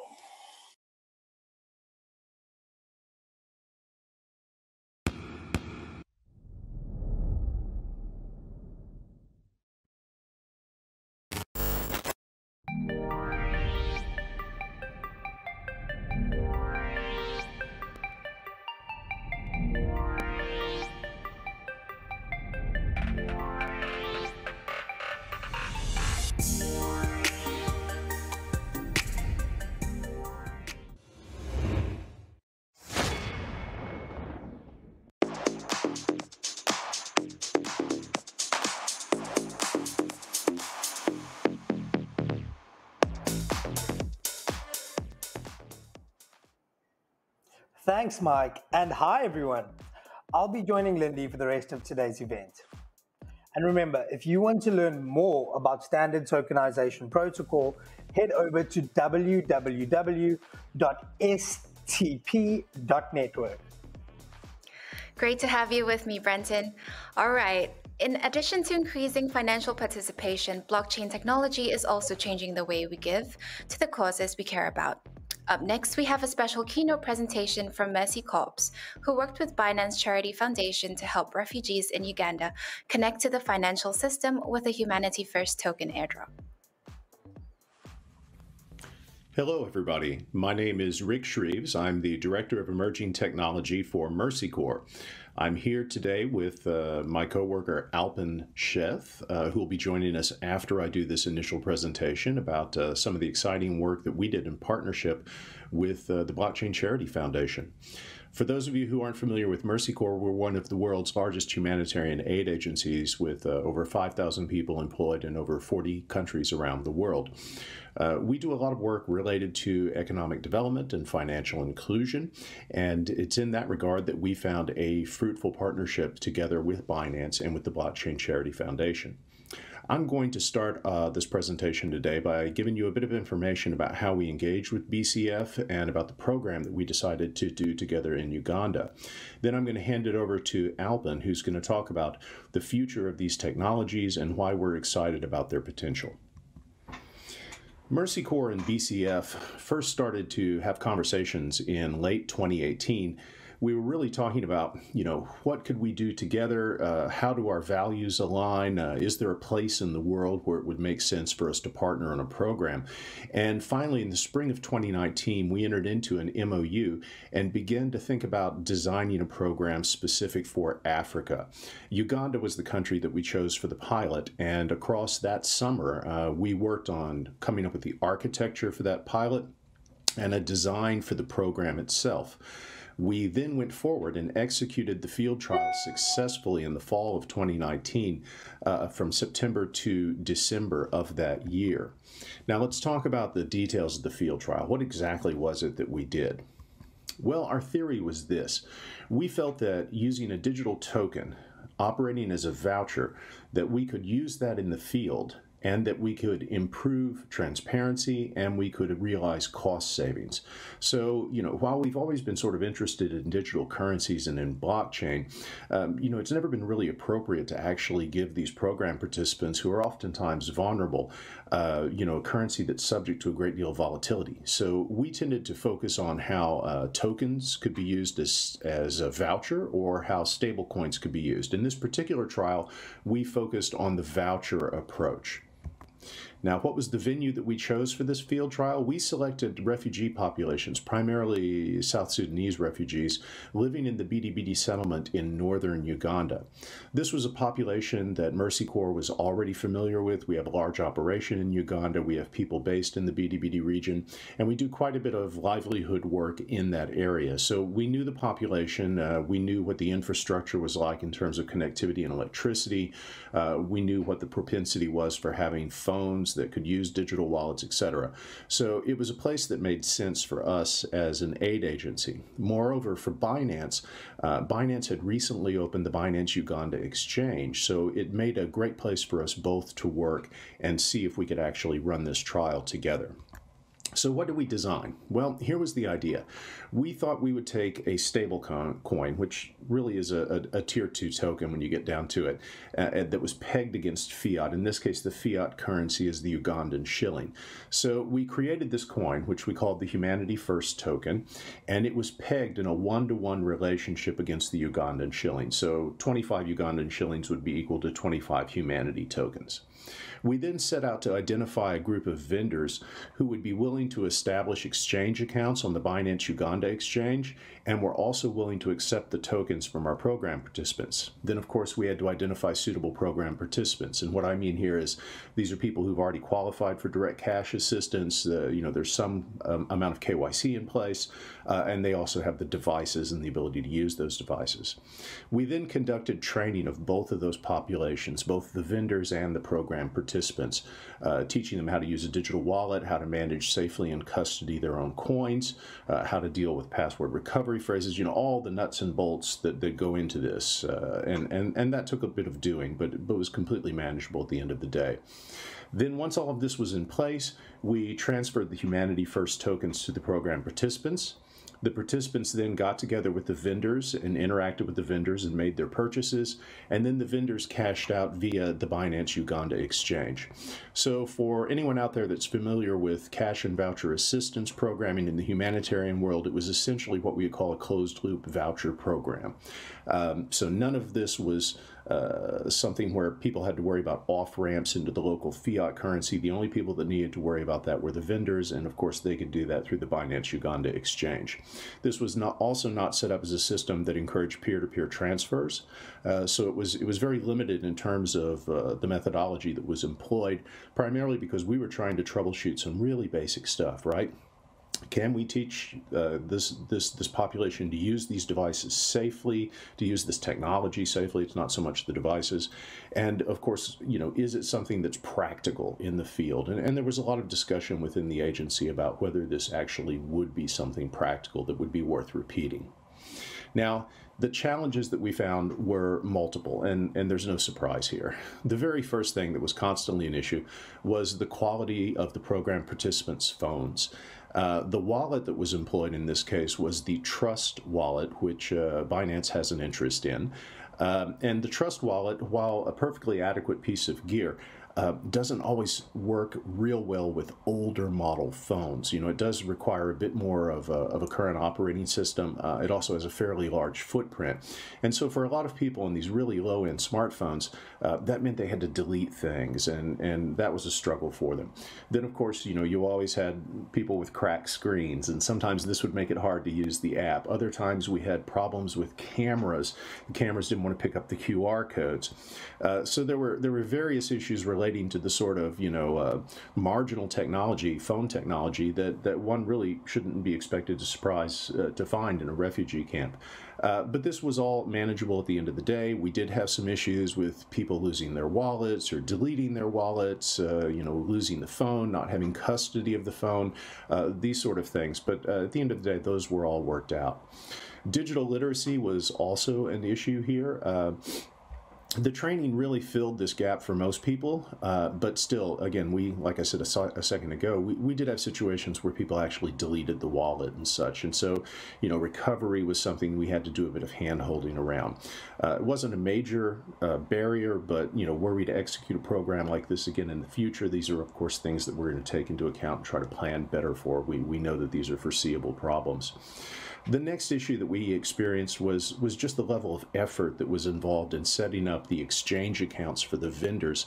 To achieve the KYC that is required for a commercial user required a rather lengthy string of documentation that sometimes these vendors struggled to provide. And of course, getting that to the exchange, getting it through the process of having it vetted out, etc., was a bit burdensome. Fortunately, the Binance Uganda exchange was quite cooperative, as you might imagine. Everybody was in this together, and they were able to provide customer service people that could do a bit of the hand-holding and get this over the line. Nonetheless, it is actually a barrier and something to think about in the future. And then finally, another practical issue that jumped up and caused us some problems was simply connectivity issues at the point of sale. What we wound up doing was we created what we called market days, and here we established a location.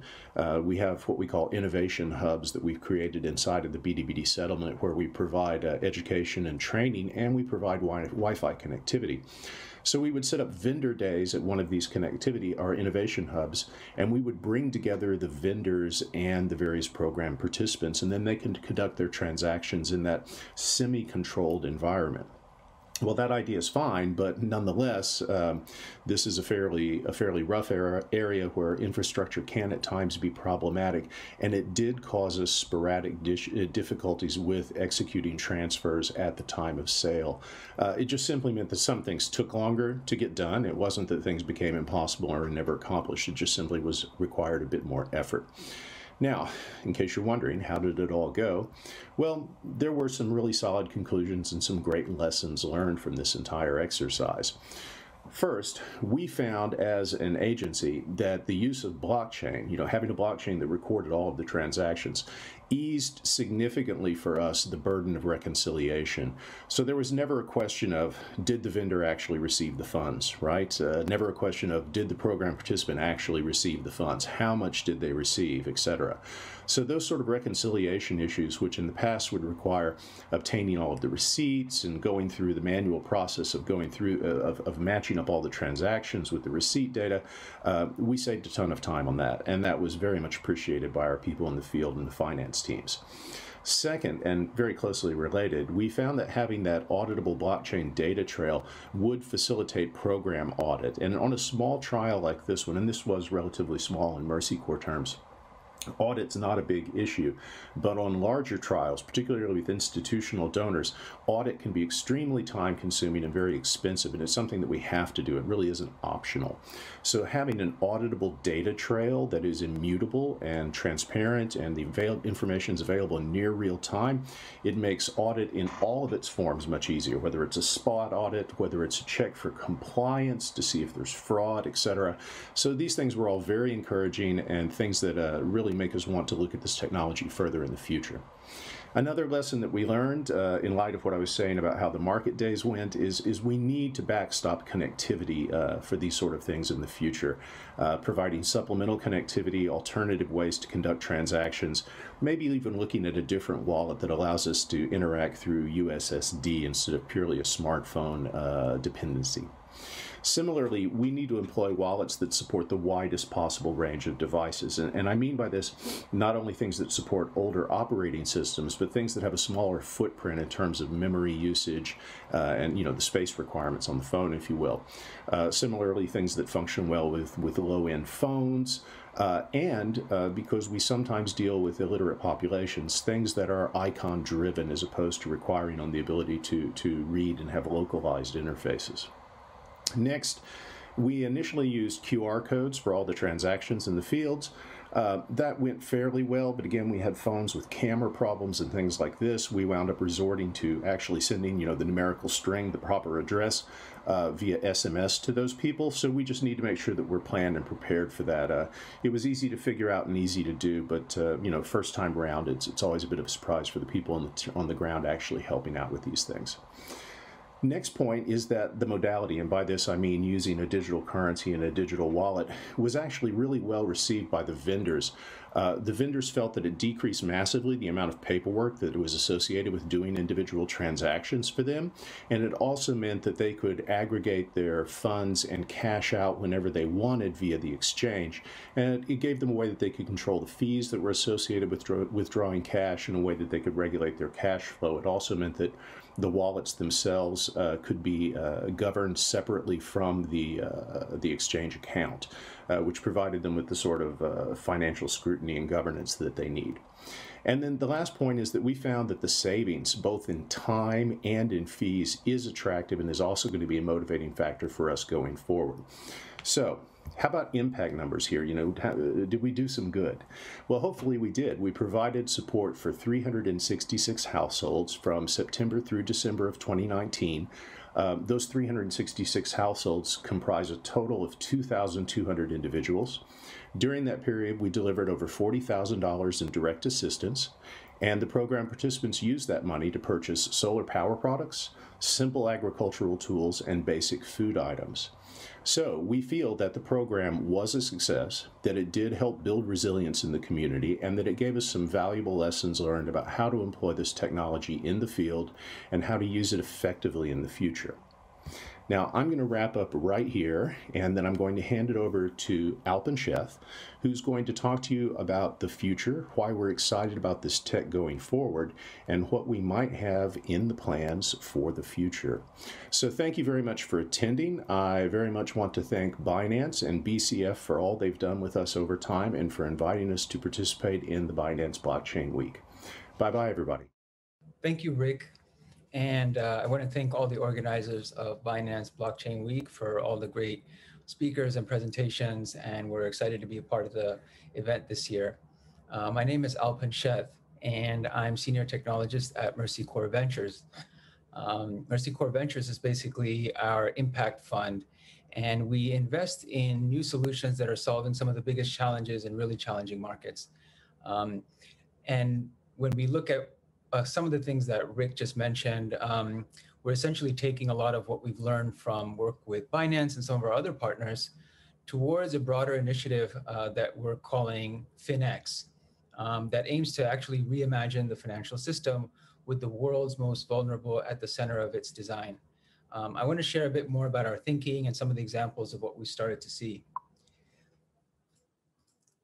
So we know that there are lots of people that are currently unbanked, and we faced a lot of those challenges in trying to work with those populations across the 40+ countries that Mercy Corps operates in.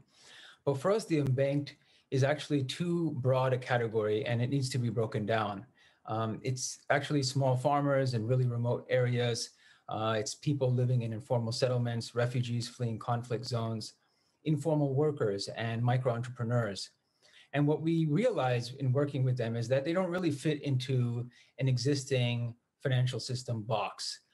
Some of them are, hard to reach because they just live in really remote areas that don't have access to infrastructure. Some people lack access to government-issued identification, as we can see with the graph here, where large swaths of the population just lack a core requirement to even enter into the existing financial systems. There are people that just don't have access to credit histories or verifiable income and can't access the other financial tools and services that most people take for granted. What we realize is that we actually probably need to rethink some of these assumptions if we really want to attain financial inclusion for everyone. And for us, we think that financial inclusion itself is a bit limiting because even once you enter the financial system, many people are stuck beneath layers of intermediaries that are often extractive. What we want to see is a new approach. And we know that using existing technologies and institutions is not going to solve the problems that we are faced with. With the FinX initiative, we are trying to rethink the thesis of financial inclusion to think about what would this look like if we were to design it with the most vulnerable population and those excluded due to poverty to not only be quote unquote included, but to actually have agency in the system.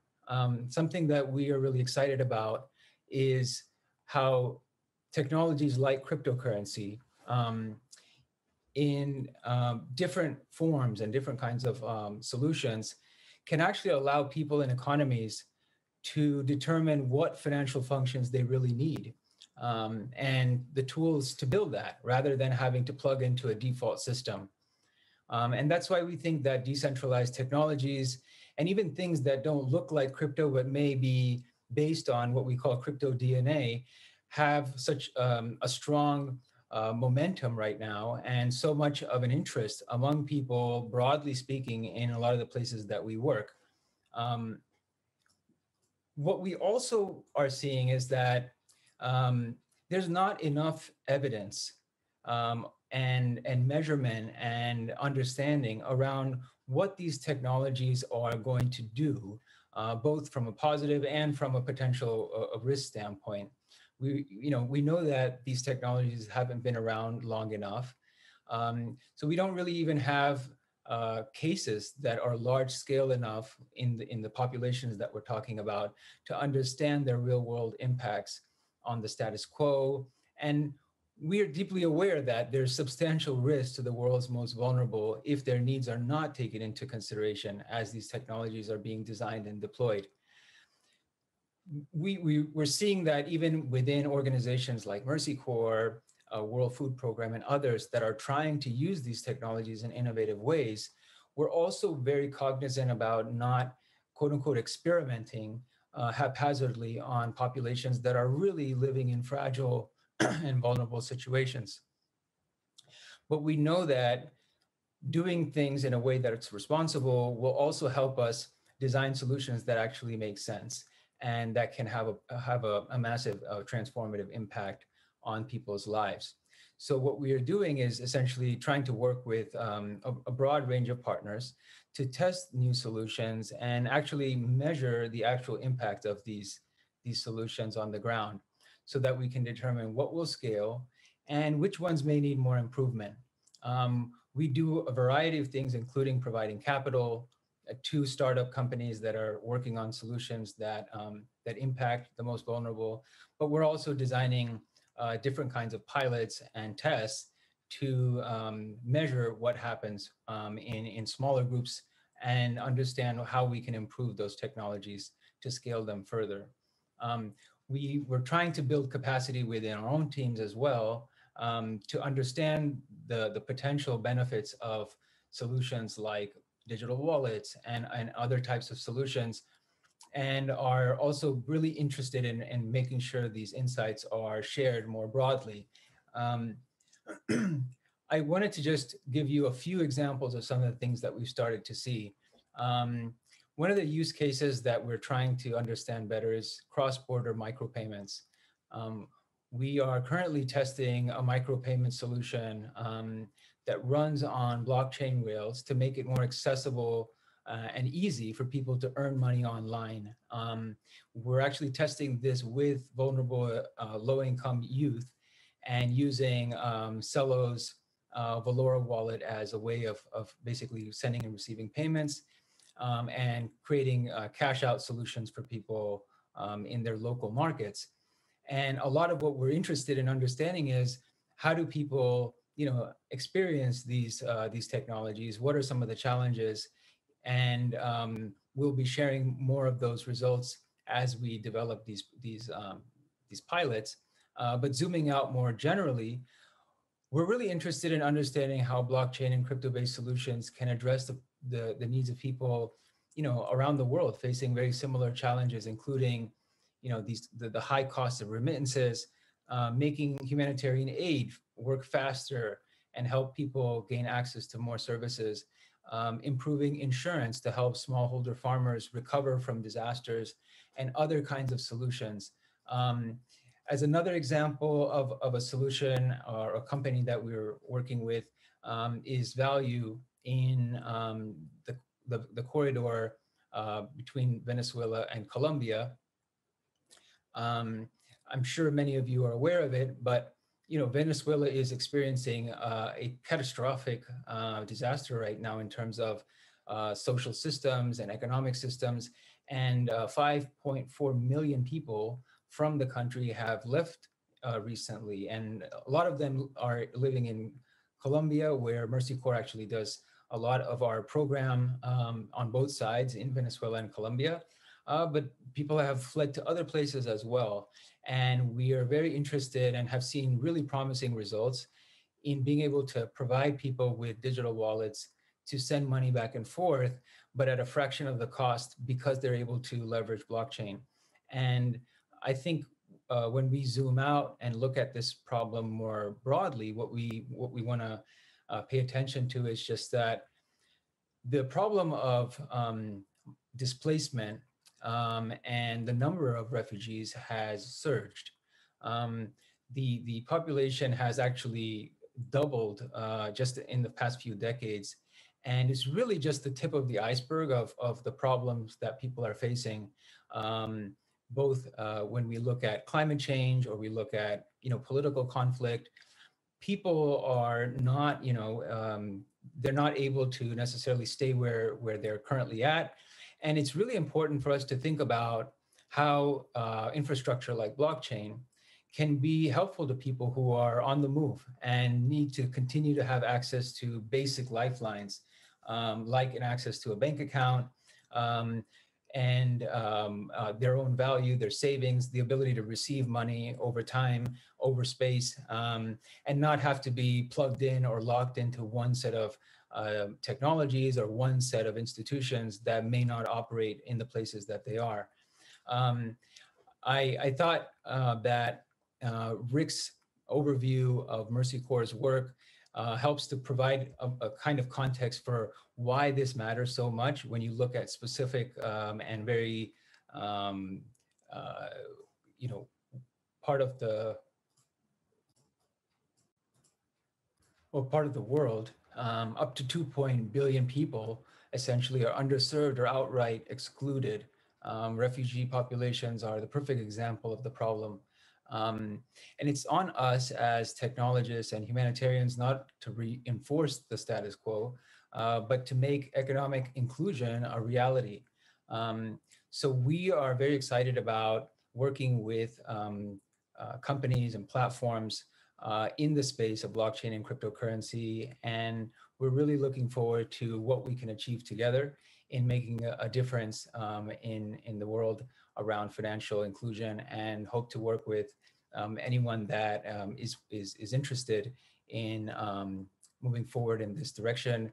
Please feel free to look at our recent articles and some of the work that we're doing on finex.vc, and hope that we get to work with you at some point.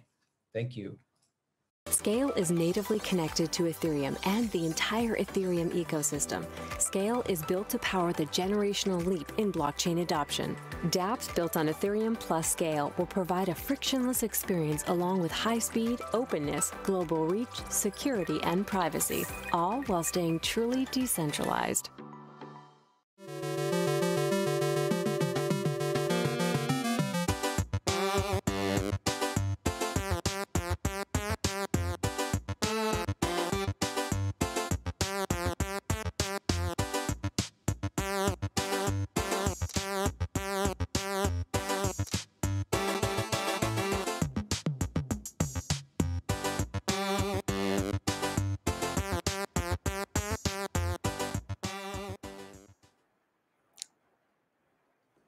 Great stuff. Thank you, Rick and Alpern. Mercy Corps, with the help of Binance, are using blockchain to achieve some amazing things in the world of philanthropy. Hey, Lindy, can you share what's coming up next? Yes, of course. Next, we have a panel on blockchain for social justice. These days, individuals and organizations are leveraging the core benefits of blockchain technology to address social issues, raise money and awareness, and change the world for good. Moderator Lee Quinn will join us as host of today's panel, Power to the People, Blockchain for Social Justice. This is going to be a good one. Over to you, Lee. Hello, everyone, and welcome to Binance Blockchain Week. We're here today to talk about how blockchain technology can be used to promote social justice. I'm really excited to talk to all of these people here today that are actually using it for that purpose. And I'd like to start us off by maybe having each of you guys introduce yourself and briefly describe how Bitcoin might be useful in your home country. Damilola, would you like to start us off? Great. Hi, Lee. Hi, everyone. As Lee said, I'm Damilola. I am the co-founder of the Feminist Coalition, which is a group of Nigerian feminists who are basically championing gender equality for women in Nigeria. But we're more known more recently for our supporting role in the EndSARS movement, which is against police brutality in Nigeria. And I'm also actually part of the Binance team. I lead PR for Africa at Binance. So how we use cryptocurrencies in Nigeria or about so in Nigeria, sorry about that. Crypto is used for a lot of reasons. I think a lot of people already know that Nigeria is like in the top 5 crypto searches on Google. A lot of Nigerians are interested in crypto, and the main uses are remittance, cross-border payments. And also, basically, we have a really bad, really high currency devaluation. And so a lot of people use it to hedge against further devaluation by saving, with stable coins and keeping their money that way. But more recently, what people have used cryptocurrencies for, specifically Bitcoin, is to donate to the EndSARS movement. Yeah. Gotcha. And Jaroslav, I believe that also you've worked with Bitcoin in terms of donations. Is that correct? Yeah, right. But that's one of the coins, but the one we're using most. Awesome. Can you tell us a little bit about where you're from and how it is you use Bitcoin in that context? I'm originally from Belarus, though living in Europe for several years now. In last year, it's been a dramatic situation in Belarus. We have the guy called Lukashenko who's holding power as a president for 26 years now. And we had general election in August last year that he lost dramatically, but he decided to keep the power, and it was a huge riot outbroke in Belarus. It was broken down with a brutal force, and we decided to establish foundation to support civil society in Belarus. Is it unsafe to collect and to accumulate money in Belarus? We established foundation in Europe, in the Netherlands, where I'm living.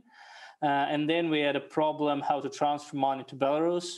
And again, we discovered Bitcoin and other cryptocurrencies to use them as a transport to transfer money to Belarus. So it's again cross-border transactions. And yeah, that's the main reason why we use it. But we also have lots of more plans So it would be interesting to talk to Daminola after and ask for their experience. Gotcha. And why didn't they just send a bank transfer? Were there issues with banks, or can banks do those transfers? We can do bank transfers, but all of the Belarusian banks are totally controlled by the government. And we have our friends and partners from the other fund who help in other part of civil society. Like we are supporting ones who've been repressed economically, and they support ones who've been repressed physically or in jail. And they've been sending direct bank transfers from the UK. And at a certain point, I guess it was in November, government just arrested all of the bank accounts of people who received money from them, like the whole bank account, not only the amount they received as a support, but like all of the money. And that's the big problem, because it's totally controlled by state. And while we've been testing various options how to use these cross-border transfers, we found that cryptocurrencies are the most secure way. Gotcha. So that sounds really useful. Isaiah, I'm really interested to hear from you, because you live in the same country as me, the US, how it is that Bitcoin might also be useful for different kinds of activism or avoiding maybe systematic discrimination. Even if the bank isn't seizing your account for being involved with an activist activity. Are there other ways that people use Bitcoin that promote social justice? Absolutely. So my name is Isaiah Jackson. I'm the author of Bitcoin in Black America, first and second edition. And most of the work that I've done has to show the Black community in America that there is synergy between Bitcoin's fundamentals economically, and that we should also find a solution to what's been done to us in the current financial system. So my main goal has been education and finding that synergy between both groups. And our main use case currently is preservation of wealth, or a way to put your money in Bitcoin for a savings account. But I think we will move to a point where peer-to-peer payments will become more active. Also, one of the biggest things we push is Black Americans moving into the crypto market to take some of the jobs that are available and to use their talent to build a new financial system. So that's most of the work that I do. And, over time, I think we'll see the changes that are needed. And I'm glad that we're having this discussion, because internationally, we can help each other. There's no more, walls between us. Digitally, we can actually have any types of transactions that we want in the new financial system, either with Bitcoin, with decentralized finance, with cryptocurrency. In America, some of the social stuff, Black Wall Street, we've seen in Tulsa and Florida and other places get burned to the ground. But the great thing is you can't burn down Bitcoin. And I love the fact that we can build on top of that. And that's my main goal. Awesome. That's really interesting that each of you guys has a different situation, but it's kind of complementary in terms of the use cases. Alex, I know that you work with activists all around the world in different situations, and I'm curious if you've heard about anything that they have in common and anything that you've heard that they have extremely different in different kinds of situations. Yeah, well, first of all, thanks for having me. My name's Alex. I work at the Human Rights Foundation. We focus on helping people who live under authoritarian regimes, which is quite a lot, actually. Unfortunately, billions of people live under authoritarian regimes in more than 90 countries around the world today. So it's not like a niche problem. It's actually, most humans deal with this. And in my research over the last 4 years, I've looked a lot also at the economic side of things. So to give you a fact, only 13% of humans live in a country that has both a liberal democracy with property rights and rule of law and a reserve currency. 13%. So 87% of humans live in a country that has either an authoritarian government or a weak currency. So for them, money is a problem. And then even in the 13%, as Isaiah is explaining, there's massive financial discrimination and massive sort of different, like kind of almost caste systems of the have-nots and the haves. So everywhere money is an issue for people. There are walls. I just got off the phone this morning talking to Iranians who use Bitcoin, not because they love Bitcoin, but because it's really the only way they can get money from point A to point B, because governments have built these big walls between each other. So this is a way of using open source software to tear those walls down. And in general, what I've observed is that people kind of use Bitcoin in one of two ways. Primarily as digital gold, actually, as Isaiah was saying, sort of as a wealth preservation, like, because most people aren't human rights activists. So most folks using it are using it as a hedge against inflation or as a sovereign savings account, that sort of thing.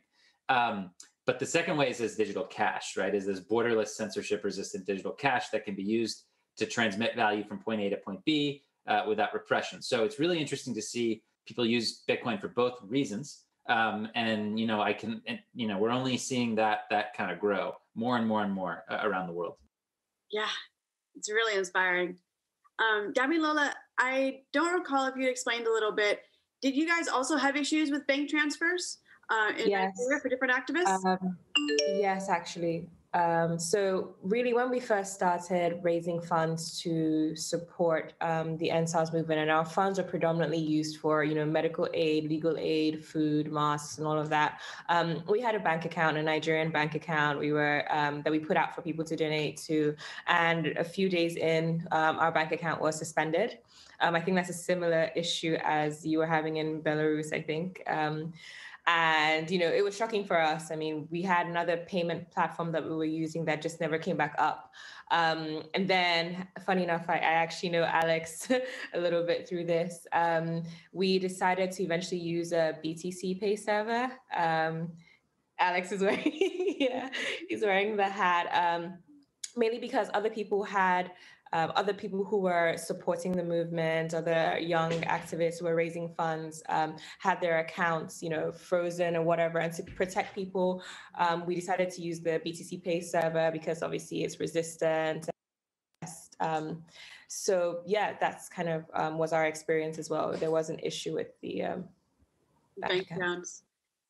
So I'm very interested to hear also again from each of you guys, something that you've learned in the past year, maybe related to how Bitcoin might be useful in a certain situation that you didn't expect, or how it might not be useful in a situation that you thought it might have been.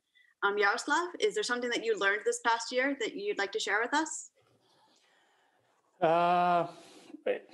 I've learned a lot. As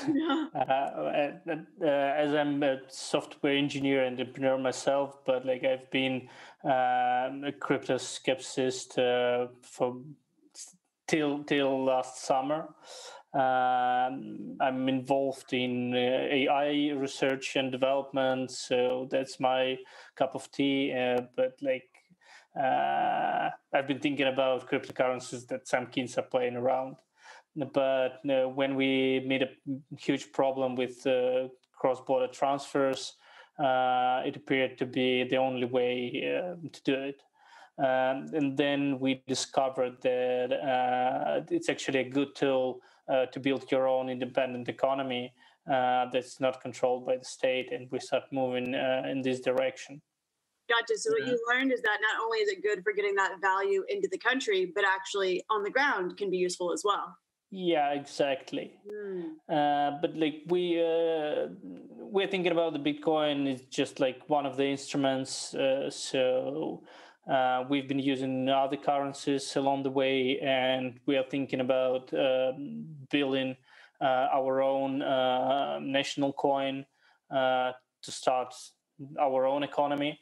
But the technology is beautiful, and it gives lots of opportunities, and I love it.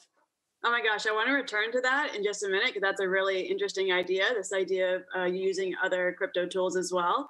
But first, I want to hear from Isaiah. Was there anything that you learned this past year, especially with the pandemic? And I think a lot of people were in different economic situations than they had expected. Yes, so one of the biggest things with COVID coming around in 2020, I learned that Bitcoin is resilient and that this is the way that we need to move, because we did have a big push down to, I think, the $4,000 price in March, and everybody thought it was dead and it was over. And I think that people need to realize that this money is here to stay. And most people did not believe that because of the price swings that they saw before. But I think that was what was proven in 2020. And I also think that the consciousness, the mindset of people is changing as well. I'm starting to realize that most people are wanting to be in the space. They just don't have the education or the resources. And if you look at any poll that's been done, I think I've seen 3 or 4 polls, overwhelmingly 75, 80% of people are like, yeah, I would love to get into crypto. I just don't know anybody that knows what they're talking about. So I think that's what I realized in 2020. Everybody being at home actually helped because you could talk to people anywhere, webinar style. I did a book tour in person, but I talked to way more people via the internet. So I think that's what I realized in 2020. You can't really stop it, and that we have a long way to go. Gotcha. So what I hear there is that you learn two different things. Number one, that there is a huge appetite for education. And the second thing being that Bitcoin is often dismissed as like highly volatile and highly risky. And what I was hearing from you is maybe all of these markets are pretty risky. And so that Bitcoin can continue to exist for a very long time and be stable, because we're used to the idea that there are risky markets that last for decades and decades. And that doesn't mean that it's inherently a flash in the pan. That's what I was understanding. Absolutely. Yep. Here to stay. Don't see it going anywhere. Very cool. And Damilola, was there something that you learned this past year about a limitation that you didn't expect, or about a utility that you didn't expect as you were using cryptocurrency more often? Definitely no. Well, I guess the limitations, similar to what Isaiah said, but actually the other side is people not having the education and thinking that, getting into crypto is so complex, and thinking, oh, I can't buy Bitcoin at 40,000 because I don't have 40,000, and having to explain to them that you can buy smaller units and all of that. And I think education is the limitation and also the solution. Because I actually agree with Isaiah. A lot of the interest in Bitcoin that I've seen this year, like it went from the start of 2020 in Nigeria, where I feel like people were already aware of Bitcoin, but so many people thought it was a scam. Mm-hmm. And over the year, because of how bad the economy is here, and I find that in countries where the economies are really underperforming, people are really struggling with whether poverty or loss of jobs, there's an interest in cryptocurrencies as, a way to have a side hustle, or, crypto trading as a way to make extra money or build wealth. There's that. And that increase, I find, is like the second thing, like people wanting to learn more about it because they're in such dire situations. But education is really what's limiting a lot of people. And I think that it's our job in the crypto space to make sure that people have access to that education wherever they are. And simplifying the terminology, I think a lot of people find the crypto language kind of complex. And I think for me, what I try and do is just explain it in a way, like using the use case, like this is what crypto can do for you. And then they seem to get it a lot more. Yeah. Gotcha. Yaroslav, I want to return to this idea that you brought up about using other crypto tools. So far, have you found any other cryptocurrencies useful beyond Bitcoin for you? We've been using mostly Bitcoin and Ethereum, and we're also using USDT on the Ethereum blockchain as a stable coin because the rate of Bitcoin is changing quite dramatically from time to time, and when we have to... Better to call it Tether. Tether. Come on. Yeah, it's Tether. Yeah, right. So yeah, when we need to stabilize it a little bit, so we're switching for Tether. As again, we're still using it as a transport. But yeah, we've started thinking about delivering our own coin to start running independent economy in Belarus. It's still the concept, and it's a long way to go. But we find the idea beautiful to provide our own peer-to-peer payment system and to start involving small businesses and let them secure their financials this way instead of being pressed by the government. So it could be the way to the future. So you bring up an interesting point about wanting to run a parallel economy. I will confess that I don't know very much about regulations in Belarus. I know if in my home country you tried to issue a different currency that would be competing with the dollar and promote it as such, you might run into some regulatory issues. And I'm curious to hear, Alex, and also Isaiah, because you guys also are a little bit more familiar with the regulations that I know, if you've heard of the Stable Act, for example. That's an act that was proposed. It's not legislation yet, but to basically require some of the things that a bank would be required to do from anyone who issues a stable coin, like you guys were using Tether, for example. And the way that it's written might have implications for all kinds of other things. Alex, have you heard of the Stable Act? And if so, what do you think of it? Yeah, and this ties into what I would say. What did I learn last year? Essentially, that anything that can be regulated will be regulated. And I may disagree with some of the conclusions in the Stable Act, but the point is that like these stable coins are created by corporations, and those corporations can be taken down. And Tether will probably be taken down in the next year or two. It's a company, it's banked in the Bahamas. Like we know where it is, and those people can be apprehended or served or whatever. You could say the same thing about, the company MakerDAO. You could say the same thing about the company, Circle, who makes USDC, et cetera, et cetera, et cetera. So the Stable Act is the desire of progressive forces within the government to want to make sure that these new dollars are regulated the same as the old dollars. And I think there's some fairness to that. And, if you have a fiat issuer that's like issuing dollars and someone else starts making them, I think it's fair for that issuer to want to get those under the same regulations. Yeah. So I don't think the Stable Act is not the end of that sort of regulation that seeks to limit stable coins. We obviously saw that US policymakers and EU policymakers were terrified of Facebook creating its own cryptocurrency, and that basically got crushed. I mean, we'll see where it goes from here. But whatever can be regulated will be regulated, which is why I'm very bullish on Bitcoin, because it's extremely hard for governments to control. And that's why I think ultimately it makes for a very good freedom tool. Gotcha. So Isaiah, I'm curious to hear from you. If the Stable Act were to pass, do you feel like that would impact your community at all, and maybe the access to the kinds of tools that you guys use, or would that not have an impact on you guys? It would only impact the stablecoin issuer. Yeah, I want to echo what Alex was saying about the stablecoin issuers. If you can be regulated, you will. And I think one of the things they're also doing outside of it being fair is they're driving out competition. There is no competition to the US dollar if they don't want it.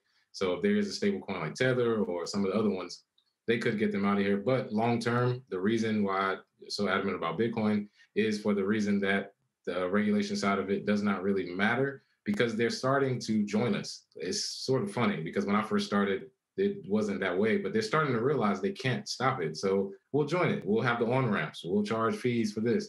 We'll invest in these companies. So I think the Stable Act won't affect us as much. It may be some shock because of media, so to say, but long-term won't have anything to do. And Tether, I hope Tether goes away, because what else is there to say about Bitcoin after Tether? I mean, I've heard the argument, but it doesn't really rest with me as far as long-term. So Stable Act won't really affect us. It'll short-term shock some people, and then Bitcoin will be stronger because of it.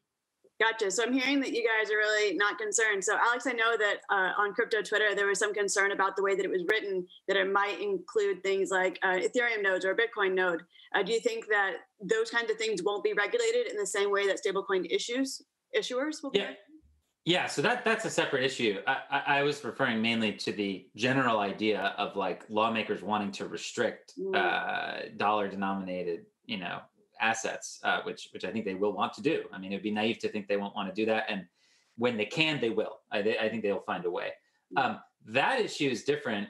Now, it was a poorly designed piece of legislation, and that's why it never stood a chance of actually happening. But there was terminology in there that would potentially lead people to believe maybe the government would want to go so far as to prevent you from running a node, right? Whether it be a Bitcoin node, Ethereum node, etc. I think that's unlikely to happen in the United States. I mean, you're talking essentially about like a 6102 style attack on American citizens where police would come to your house and search it for something. I don't think that that's going to happen. Now, it very easily could happen in Belarus, Nigeria, but you have the logistical question. Could they be effective at executing it?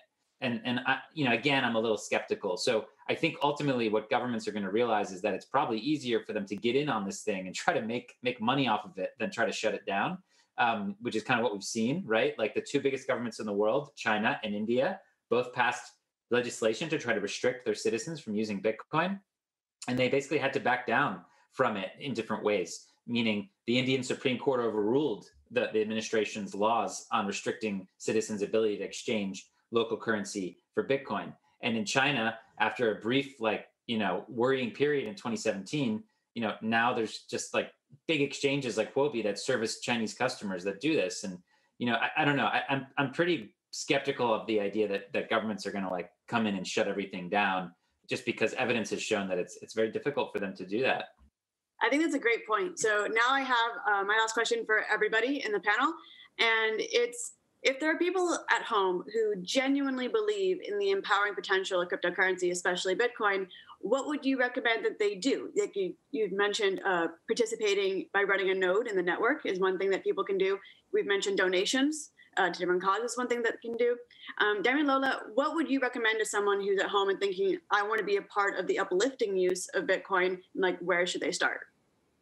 I still go back to education. So whether it's educating people around you and correcting misinformation. So there's still a lot of misinformation about cryptocurrencies because there's so many people that actually don't have a lot of knowledge about it. They've heard about it online, they might have seen it somewhere or seen the news about it, but they don't really understand it. So everyone taking their part to reduce the misinformation. And I think as society becomes more informed, I think it also forces those in leadership to take it, again, more seriously. And I think, like Alex and Isaiah said, like countries that tend to restrict people's access to cryptocurrencies tend to have to actually back down, because actually the more you restrict people, the more they want to come to this. So I think as we educate each other, that would really help.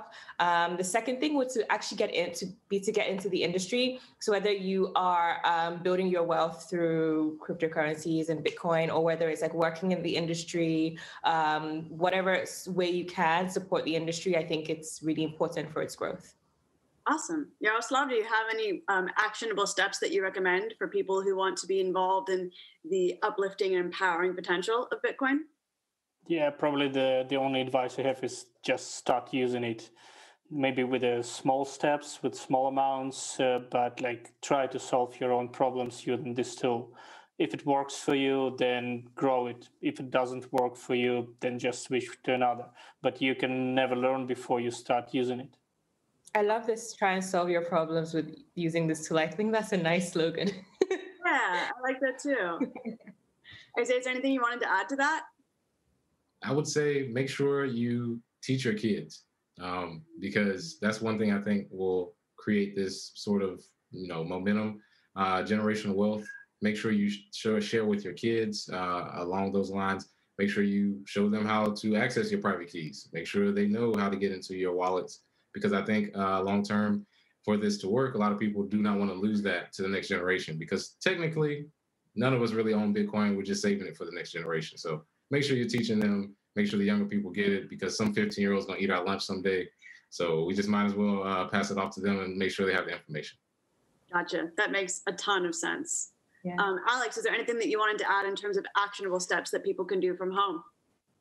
Yeah, I mean, I would be curious. I mean, it's likely that people watching a Binance conference are already knowledgeable about this stuff. So maybe this message isn't for them. But for the average person, when they read about Bitcoin in the media, it's very negative. They read about how people lost their Bitcoin and how it's for bad people and how it's only for terrorists and criminals and all these things, and it's killing the environment. And they read all this stuff, and I think you can get very scared away from it. And I think that would be a huge mistake. And I think you should employ curiosity and an open mind, and you should try to learn about it. I always tell people invest their time in it, not necessarily their money, although that also might be a good idea in small amounts. But invest your time, and the something like this, read or listen to like something like Andreas Antonopoulos' book, The Internet of Money. It's captivating, and it was something that helped me understand the power of this thing, when I first started getting into this. And then, from there, your curiosity will only drive you further down the rabbit hole. I mean, you're not gonna learn a little bit and then be like, it's not interesting. It's gonna keep going. So, invest your time in it and be curious and be open-minded. And I think that's a winning formula. Gotcha. I feel like I learned a lot today from you guys and all of your different use cases. Was there anything that I didn't ask you about specifically that you wanted to leave the audience with today during Binance Blockchain Week? I think we covered a lot. I think we got it covered pretty much everything. I think for me, as a feminist, I just want to see more women in the space. I want to see more women using cryptocurrencies, and it's a big thing for me, educating women. And I think women are great investors. I think women are great parts of the tech industry, and I just want to see more women in crypto. So that's like more of a call to action. Ladies, get in on the crypto revolution. From your mouth to God's ears. So thank you so much, everyone, for joining us today. And thank you, everyone at home. I'm sure there's much more amazing programming going on. So be sure to stay tuned for more awesome stuff at Binance Blockchain Week. Take care, everybody.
This is such an important topic, and it's been great to see the impact blockchain-based donations have had on both global and local initiatives. Absolutely. Our next session presented by Efforce is on the topic of building a more sustainable future and how Efforce is incentivizing companies and users everywhere to take on energy efficiency investments that can help fight climate change. For this, we welcome Andre Castiglione, who co-founded Efforce with Steve Wozniak. Hello, everyone, and thank you for joining our session. My name is Andrea Castiglione. I'm the head of PR and also co-founder of Efforce. I'm very, very grateful to the organization. Thanks to Binance and to the whole Binance Blockchain Week team for organizing this and for hosting us in this event for 2021. It is a special year, and we've all seen the market go crazy, and so it is great to be part of this event. And I also want to take some time to share with you and to the viewers that are connecting with us why we do believe indeed at Efforce that the future is good. Starting exactly from that point, why is the future good? There are many reasons, of course, because why do we want to keep an optimistic view about why the future is good, despite what is happening on the global level with this pandemic, and this seems to be never ending. So we hope that everything can go back to normal as soon as possible, and we can start having more of these events in person. But for now, this is a great means. It's safe, so we want to make sure that we can stay connected and talk to each other more. So talking about positive about what happened over 2020 and 2021, that is also giving us some more perspective of why this market is booming and why there are so many opportunities right now and why the future is indeed looking good. We had a fantastic and phenomenal process of transformation because we got through 6 to 10 years of digitization, just to get through the process of this pandemic. My own mother has never switched on a computer in her life, and now she's giving lecture on Zoom, and it's incredible. It's just something that would have never happened if there wasn't a trigger outside of the system. So all of this is opening up the eyes of the general public also towards all the systemic problems that we have in our financial system, in our healthcare system, and all across the world. So and crypto and in general, the token economies are playing a fantastic role in exactly that. They're creating a more more disintermediation, which is fostering this ecosystem of incentives that are borderless, and they're not. It's an economic incentive that it's created to be borderless and to be accessible by everyone. The token economy is a fantastic tool that it's designed by some of the smartest people in the world. By no means, I'm not talking about myself. I'm just a voice. There are lots more people behind what you can see in right now on the screen. We have 50 people that work in our company, and there are hundreds and thousands of people in the crypto space in general. So I want to also pay a tribute to everyone that is working relentlessly in this space.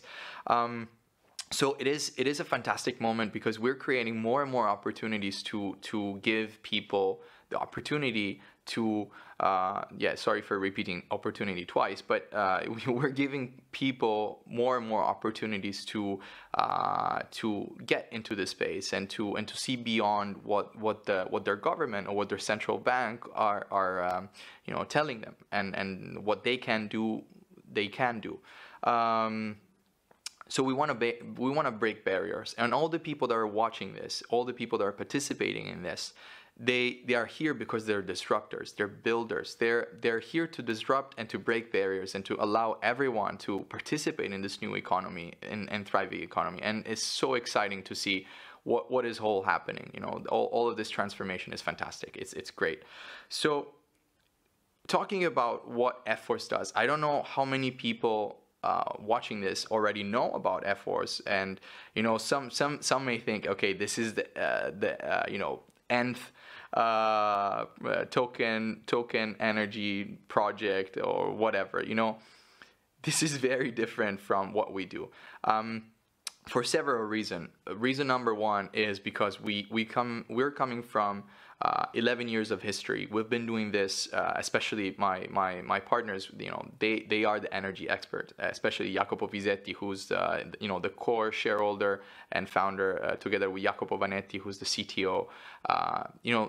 These people have been in the energy space for 11 years, and the mother company of Efforce is already saved many hundreds of millions of dollars in energy bills all across the world in this past decade, and making 250 million in revenue per annum. So it is a reality that it's a company that already exists, and we're transferring everything that we're doing on industrial level. We're transferring onto a new level that allows everyone to participate. So not talking about the numbers, let's just look at the facts. And then I will describe a little bit about Efforce and what it is and how this relates to a better future. So in order to understand why this relates to a better future and why Efforce is functional to a better future, we need to analyze the top 3 problems, I would say, that we are trying to solve. Problem number 1 is we have limited resources on this planet, and we are 7.8 billion people already on this planet, and we're gonna break 8 billion, 10 billion in next 30-40 years. Okay, so this is a major issue because each one of the people that is getting on this planet, it's consuming more and more energy. So we have an increasing demand for energy, and that's a problem. That's a problem because that means that you always have to produce more, and we always have to try and chase this overconsumption. The problem number 2 is that right now, especially in this moment of global pandemic, we have companies all across the world that they're struggling, and they're struggling really hard to meet ends, okay? Because they're lacking their operations, they're lacking their sales, they're lacking their actual work in many cases, and they're not working. They're simply stopped working, but their fixed cost and their cost structure hasn't changed meaningfully because it's always pretty much the same because they need to keep some cost running. So that's a big problem number 2, especially for this historical moment. And then problem number 3 is accessibility. We want to make sure that everyone has access to opportunity globally. So that is a very important point that we need to talk about. It's accessibility. So the way that we're thinking about this. So problem number 1 about energy efficiency and why energy efficiency is helping the planet with 7.8 billion people and increasing. And the reason is this. So 7.8 billion people consume energy more and more every day. So you have more devices per person, and that number is not going anywhere. It's not going away anywhere anytime soon. So basically, if you tackle the problem from the renewable perspective, from the renewable energy perspective, you're going to try and chase this overconsumption. So the more devices you have, the more consumption you have, the more people you have, the more this thing is going to increase, and the more you're going to need solar panels, wind turbines, hydroelectric plants.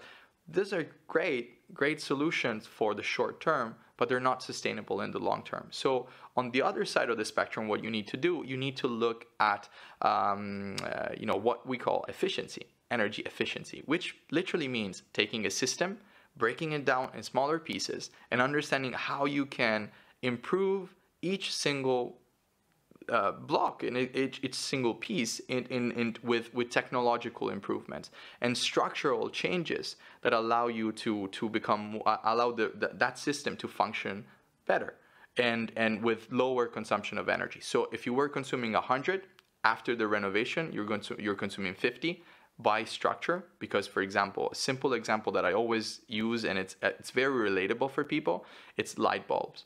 We all remember the incandescent light bulbs when you touch and was also heating up. That is an example of dissipation of energy, because you had 100 watts light bulbs, which are now substituted with 10 watts LED lights, and that is cutting your energy consumption structurally. You're not changing your habits, because you're still gonna keep the lights on. If you have a shop, you're still gonna keep your lights on for 8 hours a day, no matter what. So if you're just making that structural change, you're going to change 100 watts of consumption into 10 watts of consumption. And this is a huge shift, because you're gonna cut your bills, you're going to reduce your structural cost, and you're going to have more money to spend on your own business as a shop owner. And in the end of the day, you're also by reducing the energy consumption, you're also reducing the carbon emissions in the atmosphere. So this has a lot of positive externalities, and this is something that we're doing on tackling the problem of ever increasing energy consumption and population.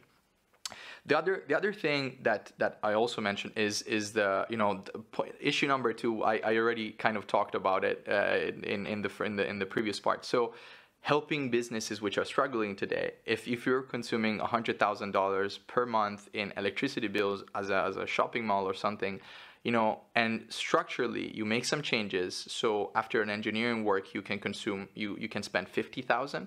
That's a huge benefit for companies that have that shortage of work right now, and they can reduce their fixed cost structure. Then the other thing that we talk about is accessibility. Right now, before Efforce, before this global accessible crowdfunding platform, which is based on a token, which is a pure utility token. It's you buy it on an exchange, you get on the platform, and you can see all of the different projects. A project could be any company in the world that wants to do some active renovation and wants to decrease their consumption of energy by design. So people with the token will have the possibility of contributing into those type of projects and finance those opportunities while farming megawatts. So if I want to say it in a more DeFi manner and a more DeFi lingo, I would say you would stake your WOZX. Our token is called WOZX. To pay tribute to our beloved co-founder Steve Wozniak.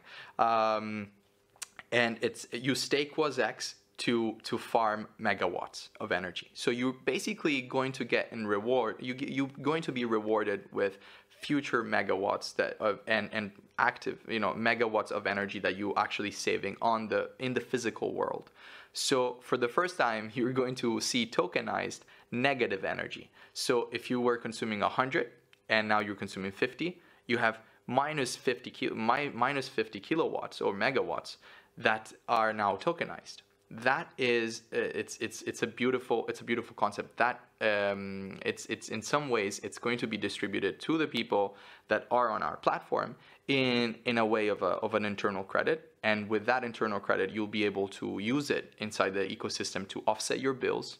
You'll be able to use it to inside the marketplace, and you'll be able also to sell it back to the ecosystem to get anything that you want in return. So in terms of actual currency, so you'll be able to get other currency out when you sell it back.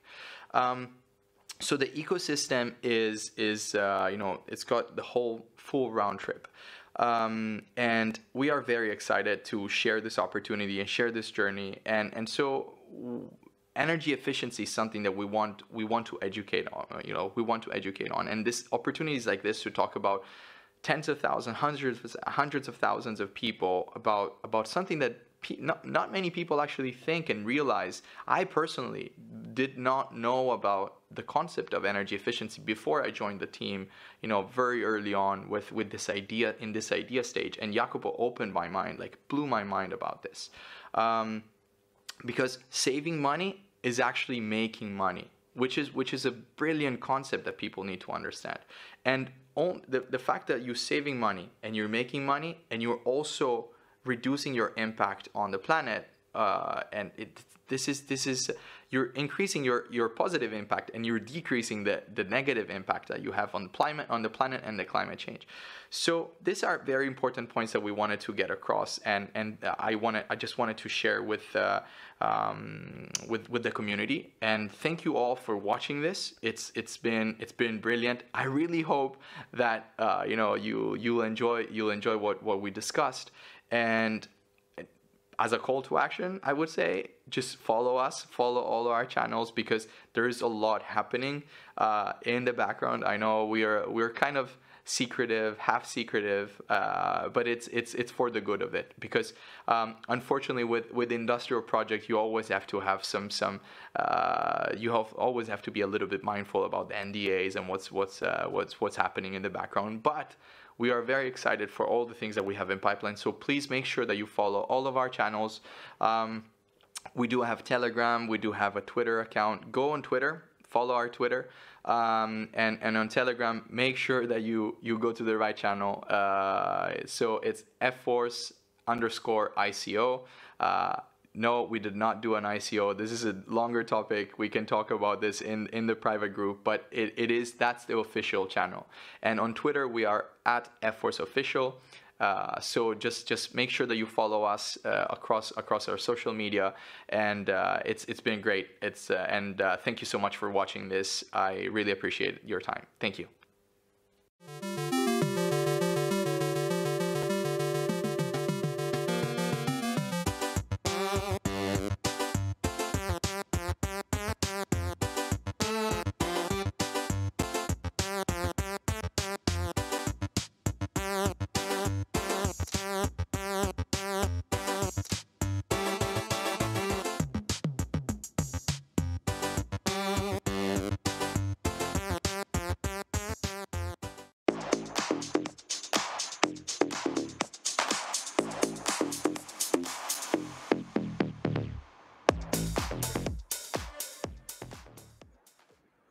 Thanks, Andrea. Staking WASX to farm megawatts. That's a great way to allow everyday people to take direct action when it comes to energy efficiency. Agreed. The tokenization of energy can bring a lot more awareness to how much we more awareness to how much energy we consume as well. And that brings us down to our last session of the day.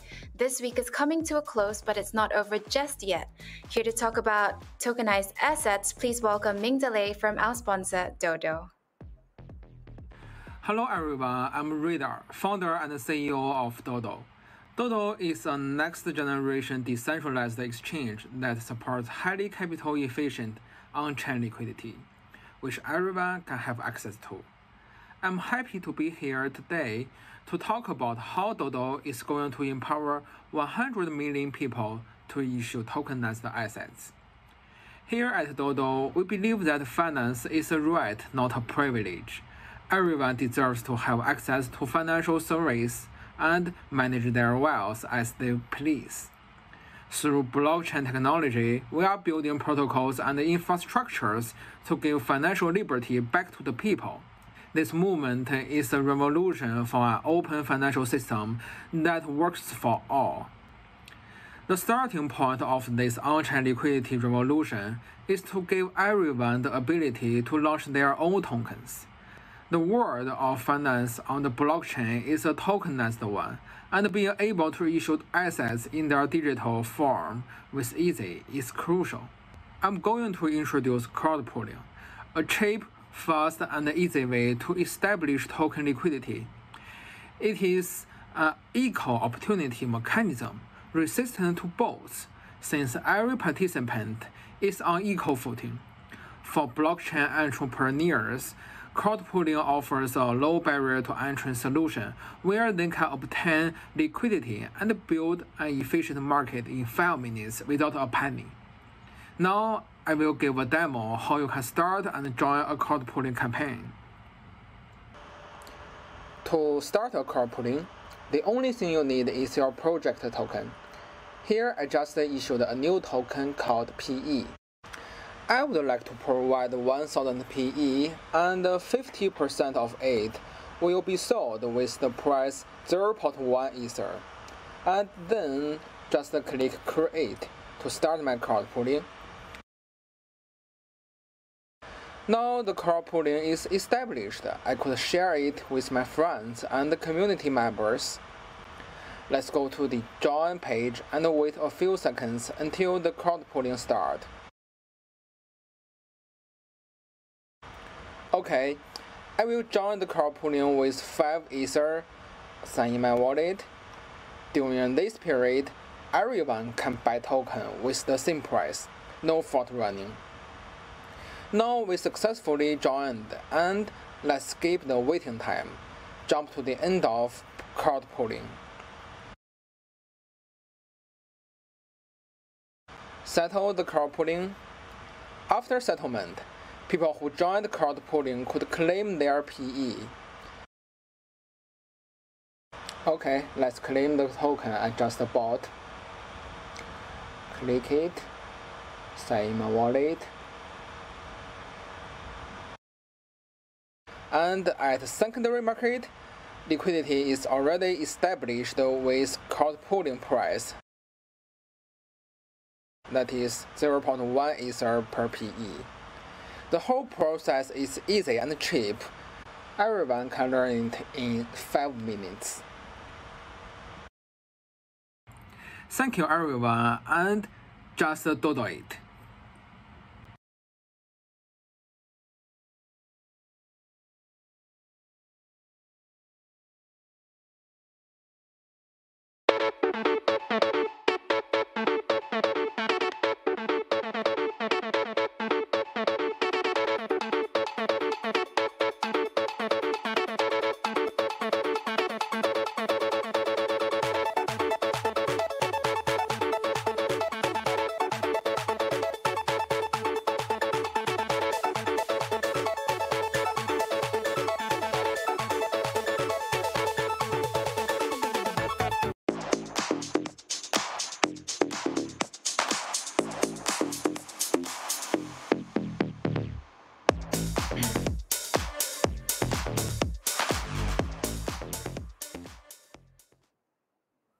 Well, viewers, we've reached the end of Binance Blockchain Week.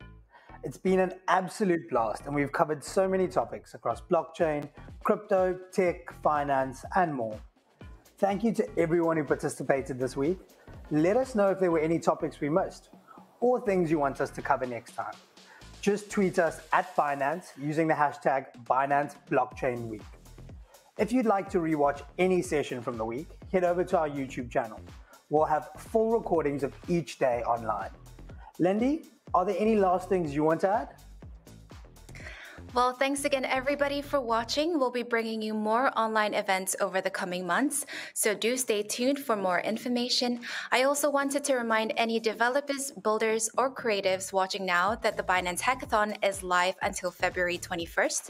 There's over $60,000 in cash prizes, so head over to gitcoin.co/hackathon/Binance to get started. Finally, thank you to our sponsors DODO, Chromia, Frontier, EasyFi Network, AWS, Stratus, Scale Network, and Anchor for supporting Binance Blockchain Week. The future is now, and enjoy your weekend, everybody. We'll see you next time. Goodbye.